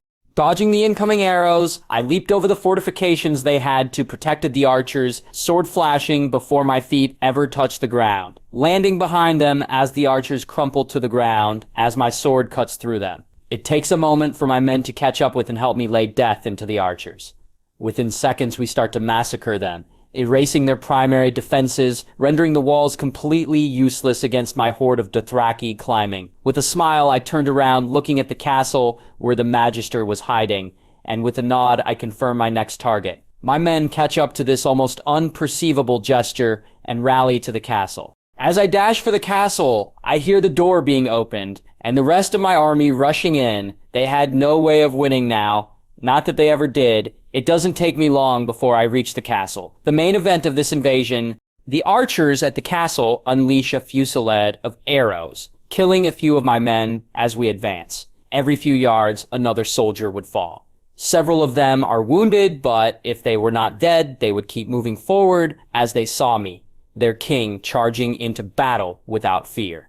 As for me, arrows won't stop me. I've been either cutting through them or using my shield to block them. By this point, my shield is now quilled with them. As I advanced, I see two archers showing their faces. With a smile forming on my face, I grabbed a spear that was dropped on the ground that belonged to one of my fallen comrades, and with great force hurled at the archers, catching them just above the chest, tearing through their throats like a needle, and plunging them against the wall like a decoration. The archers, seeing that their efforts were completely in vain and ineffective to slow us, throw down their bows, and take up their spears and swords racked behind them. But unfortunately for them, I'm already upon them, cutting them down with ruthless precision. Every time my Valyrian sword flashes through the air, another man falls, and I just kept sweeping through them like flies, my face painted with their tainted blood. After a second, my men catch up and are fighting beside me now. And these sellswords are no match for the Dothrakian hand-to-hand combat. On the other side of the castle, my army is slaughtering the sellswords. As for me, I'm not even breathing hard after the slaughter. This was a piece of cake. I didn't even wake up Neltharion with all this, who was still sleeping on my jacket. With a smile, I remove my helmet as I see my army. Eradicate the rest of the pitiful army they had to defend, with my Dothraki searching the grounds and rooms, dispatching any dying soldiers or men inside the castle. As I take a seat against the wall, one of my blood riders hurries over to my side. The castle is my call, the Dothraki cheer, at this happy for my victory, their victory. Any updates about the Magister? I inquired. I had told them specifically that I wanted to be the one to kill him. There's one area left that has over 500 men. My blood riders nodded, considering he wasn't able to escape the island by any means. The bastard was there. Good. Take me there. I smiled. As I walk to the last part of this castle to conquer, I gaze up at the sky, slowly turning my eyes to the captain of this sellsword company. They are 150 meters away, give it or so, still alive, because my men knew better than to kill them without me here. With a smile, I point at the captain. Is your boss inside? As I shouted and inquired. Yes, but we are not going to defend him. This is out of our pay. The captain said, trying to weasel out of this one, we could work for you. So, you will betray your current patron. For me? I chuckled as I grabbed a spear from one of my men, with my chuckle turning into a dark smile. I heft the spear up as I calculated the distance and how much force I would need, and throw it at him. The captain barely has time to react to what was happening, but by the moment he realizes what is about to happen, it's too late, as the spearhead had already found its mark, his chest, piercing him and 5 men to the ground. The captain clutches at the wooden shaft, not comprehending his fate, fear being the last emotion he experienced. The sellswords stare at his fallen captain and looked at me. Why would I want someone that will betray me for the better bidder? I said coldly as I gave the signal to my men to slaughter them. Men like you don't deserve the honor to serve me. All you deserve is my blade. The Magister was not happy to see, but oh, how happy I was for this opportunity. I was as happy as any man about to kill someone threatening his family could. Hello there, I smiled, taking a seat, seeing the men tremble before me. I surrender, the Magister said, lowering his head. Oh, that's not how it works, my friend. I chuckled, patting him on the back. You lost any human rights the moment your mind sailed and decided to make my wife a whore, albeit impossible. As you saw today, the mere thought, well, I have no words, you must now. The Magister was shaking uncontrollably by this point, peeing himself on fear as I soothed him. No, don't cry now, you will need those tears later. But for now, I want to know. Who told you I was coming? I had received the raven, but it wasn't signed. I had a hunch it was Illyrio, but I could be wrong. A Magister, the Magister answered, not daring to look at me in the eyes. You have any idea how little those that narrow it down? I sighed. Ordello, a friend of Illyrio, the Magister said, between rasp breaths. Good boy, I patted him, with a soft smile making him look at me for a second, receiving immediately a punch that knocked down many of his teeth. Did I give you permission to look at me, Worm? No, the Magister said, bleeding badly through his mouth. Exactly. Now, as for your sins, I hummed, remembering Neltharion wanted to chip in, which gave me an idea. You will die, but your gruesome death needs preparation. My idea was to replicate the Sicilian bull just for him, which was an ancient torture device used in Greece. This bull was a hollow brass statue crafted to resemble a real bull. The victims were placed inside with no escape. The door was shut tight, sealing them in. Fire them would then be lit around the bull. As the victim succumbed to the searing heat inside, he would thrash about and scream in agony. The movements and sounds would be muted by the bull's mass. And thanks to the design of the bull, the sounds inside would transform and sound outside like those of a real bull. I would commission the bull, and Neltharion would set the bull on fire with his cute fire, and that way my little dragon son would feel helpful. Make sure he doesn't kill himself, I ordered my Dothraki as they dragged him to a cell. With lice under control, I couldn't help but wonder what was Daenerys doing right now. The appropriation of the lice was pretty calm and without any problems. After all, the people of Lice already hated their magister for what he did to them in these dire times, and were too afraid or grateful to complain. But I knew soon most of Essos would love me, because I would change the political play, starting with Lice. For starters, having slaves would be illegal and punishable by death if the slaves in question wanted to stay with their masters for any reason, be it Stockholm Syndrome or because their masters were actually decent persons. They would be allowed to, as long as it was clear they could leave their post at any given time. Raiding would be non-existent, and the Dothraki would be the army of Essos to stop anyone trying to rise in the profession they had left behind. Because of me. The Dothraki, in turn, would get paid like the army does with their salaries or, in this case, food and items they require, coming from the exuberant taxes Essos had. Seriously, no wonder every magister is extremely rich. The taxes are 3 times what Westerosi people pay. I, of course, would try to lower the taxes if possible, but for now was but a nice thought. To have a general idea of how much I could reduce them, I needed to have every city under my control. With Lice alone, my estimate would be really inaccurate and perhaps implausible. My Kalash and my Blood Riders said, entering the room I was occupying, the old office of the Magister. I was here reading documents and other papers to understand the socio-political state of this city a bit better. Yes, I said, acknowledging him. The Khaleesi is safe and sound inside the castle as you requested. My Blood Rider informed proudly. Very good, let her know I'll be with here in a minute. I smiled as I went back to read all documents the soon-to-be roasted men had. As you command, blood of my Blood Rider left, to complete his task, diligently, may I add. Blood of my blood, I chuckled, wondering, would I ever get used to this? Daenerys POV. The siege lasted a bit more than a day, outnumbers and strategy proving to be vastly superior to Lice defenses. Ronard had not only won in a timely manner, but had done it without killing almost any civilians, getting a massive approval from the citizens that originally feared the Dothraki horse would lay waste to their tropical land. Now, our tropical island, Renard, has promised he would give me a safe place to have our kids and recover, and like everything so far, he has delivered every promise. Lies was officially our first conquest together. The place where my kids would be born. My Khaleesi, one of Reinhardt's Blood Riders, said, entering my chambers, our great Calais will be with you shortly. That sounded like Renard always working, worthy of being king. My king. Very well, thanks. With that, I was left alone with my 2 small baby dragons and my personal squad of ravens. Ned Stark POV.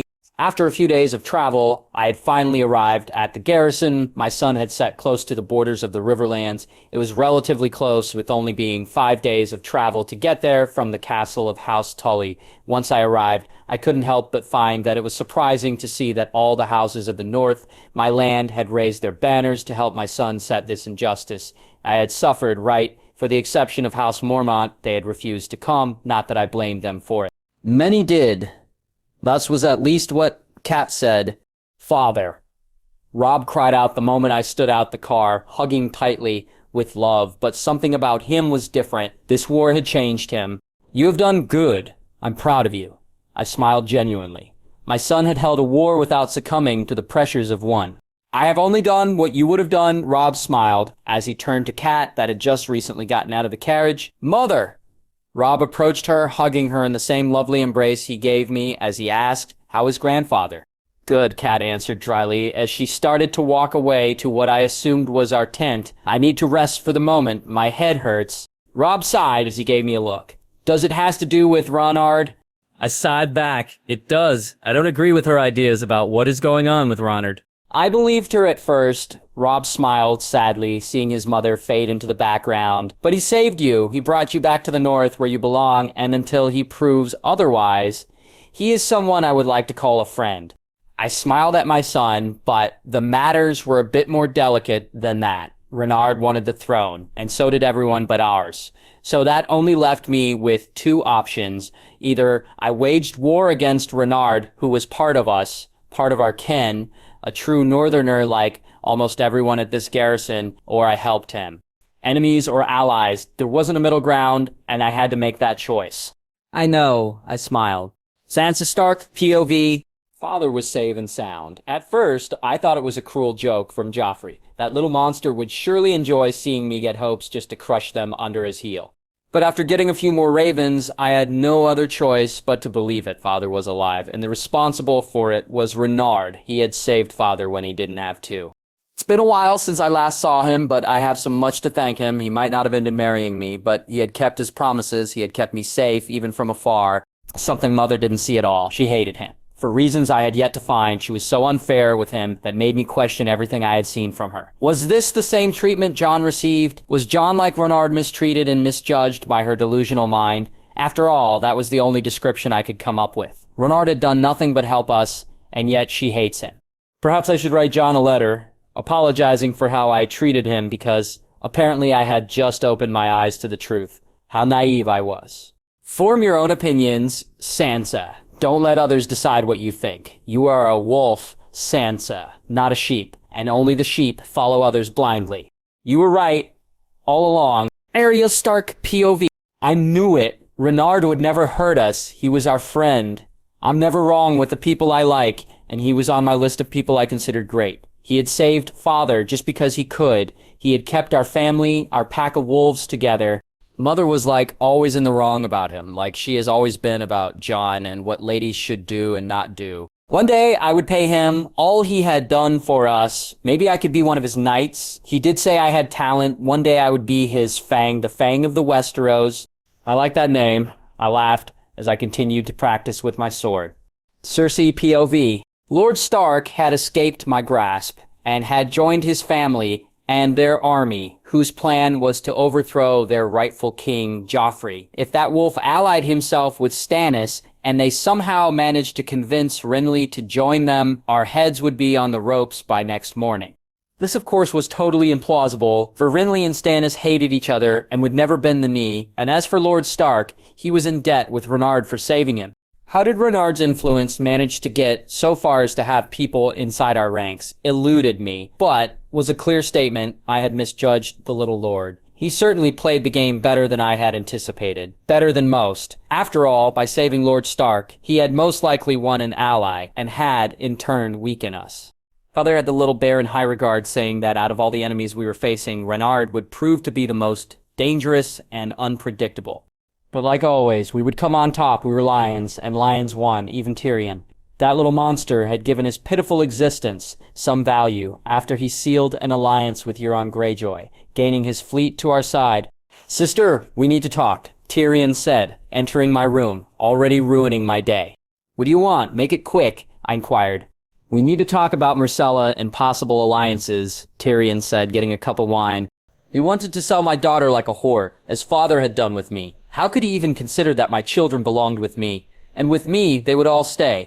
I will not sell Myrcella like a cheap whore," I hissed at him, wanting to strangle his little neck and see his life slowly fade away. "Father has already agreed on it. I was just being polite, but we need the Mardos in our side. We have no allies." Tyrion sighed, shocking me what he had said. Father had agreed to this after everything our house had done to theirs. Myrcella would die there. "They would kill her there," I growled. "Dorne is known for two things. No boundaries when it comes to sex, and that they don't harm children," Tyrion said. "I will take this discussion with Father. He can't decide these things without me," I said before storming out of the room, looking for Father. It was the evening of my second week in Lys. Before leaving, I had to set and put everything ready for Daenerys so she wouldn't have to move a finger, so with that in mind, I stayed setting up the city for her, a little paradise just for her. So after 2 weeks, I was finally due to leave, But as if the gods wanted me to stay, the wind started to howl outside, shaking the sea violently. Apparently, a storm was coming our way, a really big one. Which meant I would have to delay my plans for a couple of days or so, at least for the moment being, not that I really cared. Daenerys was probably in her last month of pregnancy at this point, and while I wanted to start waging my war to the other cities, so as to keep her out of the enemy's sight, a bigger part of me wanted to see my children. I wanted to hold them. "It seems you are staying," Daenerys smiled. "Maybe our little cameras will decide to come out during this time. Maybe they want to say hi to Daddy." "Heh, that would be lovely," I chuckled, touching her belly with the utmost care, wondering if my little warriors would come out and say hi soon. Our motherly caw. Instincts feel they are about to hatch. Any time this week, the ravens that usually protected her, or brooded her, pregnant stated. And while I knew what they meant by that she was about to hatch, the image they put on my head was disturbing, to say the least. "What do they say?" Daenerys giggled. "That our little chimeras are about coming any day now," I answered with a smile of my own. As we continued to talk about how the kids would look and names for them, my mind started to ponder on what was my family on Bear Island doing right now. I knew they were safe, and out of the political mess that was moving inside the Seven Kingdoms, that was the main reason I had left them there, to avoid any of them getting hurt, a safe haven for them, like the one I'm giving Daenerys right now. But even though I knew they were safe, I didn't really know how was my little cousin Lyanna or my Aunt Mage. Were they happy? Sad, something in between. Mega Mormont, POV. Today, like every afternoon, I was alone walking in the forest with one of the many of armored bears Ronard left behind, with my mind on the idea that it had been quite a while since my great-nephew left to Essos. Originally, it was intended to be a simple and uncomplicated business trip, and yet, somehow, he ended up marrying Daenerys Targaryen, also declaring his intentions to conquer the known world, becoming one of the most prominent players on this war game. Did I approve what he was doing? No, in a million years, but he was family, and we bears stand together against anything and anyone, because we don't have reason to stand for our family. We don't need to be logical. But I can't say I fault my little nephew. Everything started when they broke his betrothal, and he probably made his second one with rage and thirst for retribution. "Mom, when is Cousin Ronard coming back?" Lyanna inquired, running towards me, smiling at the bear, like always. She was wearing her custom-made battle armor. Since Ronard left, she had been practicing nonstop to be a warrior on pair with him, wanting to be of use to us, to his cousin. Maybe he needs a bodyguard. I smiled. No matter how impulsive Renard's decisions were, he had made such a good impression on everyone that served under him or with him that we would follow him to hell. He will be back soon. He is one of us. And we bears don't die so easily. We bears stand together. Lyanna smiled, satisfied with the answer as she left, fading deep into the woods to practice. "Stupid boy," I growled with a smile on my face. "If you wanted help taking over Essos, why didn't you call us? We bears must stick together." Gacy Mormont, POV.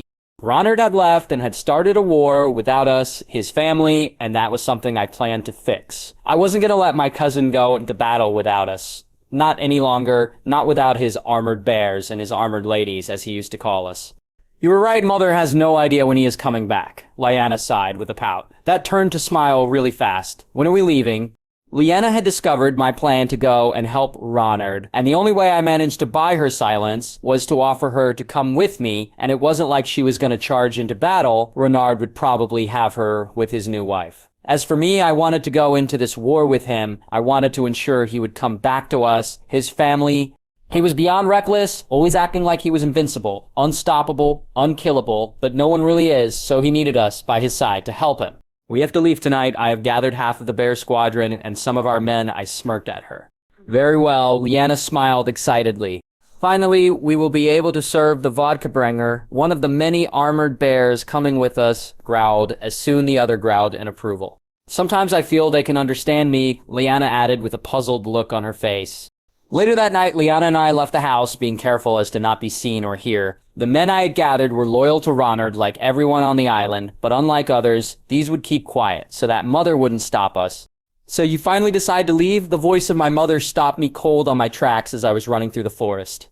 She was standing against the tree with a mug of vodka on her left hand and her weapon on her right, looking at us with cold-blooded eyes for a brief yet long moment that seemed to last an eternity before she suddenly smiled. Be sure to slap the brat for me. He would dodge it. I laughed as if the palpable tension that was a few minutes ago had never existed.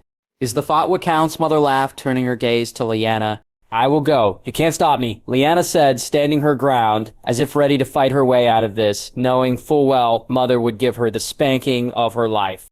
I want, Mother laughed so loud and fluidly that her mug was spilling vodka around as if leaking. I killed my first men when I was your age. I learned how to fight before I even learned how to read. That is our way. Ronard made our island safer, but it wasn't always like that. We, the womens of Bear Island, don't stand by. As the men fight, we fight with them and we fight better. So go out there and come back, or I will bring you back to life and kill you again for disobeying me. Lyanna smiled, nodding. I will make sure she comes back. I smiled. You better make sure we have the same amount of bears or more when you come back. Mother laughed as she moved out of the way. I believe your crew is waiting. Renly Baratheon POV. I had the Tyrells with me and an army of 100,000 men, loyal to me, and yet I was losing. My brother and the North refused to bend the knee for me. All I had was Loras, who firmly believed I was going to win. I had to unite the 7 kingdoms so that I could focus on getting rid of the menace that the Lord of the Bear Islands had become.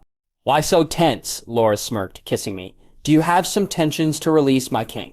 I do, but only their heads rolling would fix that, I smirked at him, kissing him back. Though your body does wonders.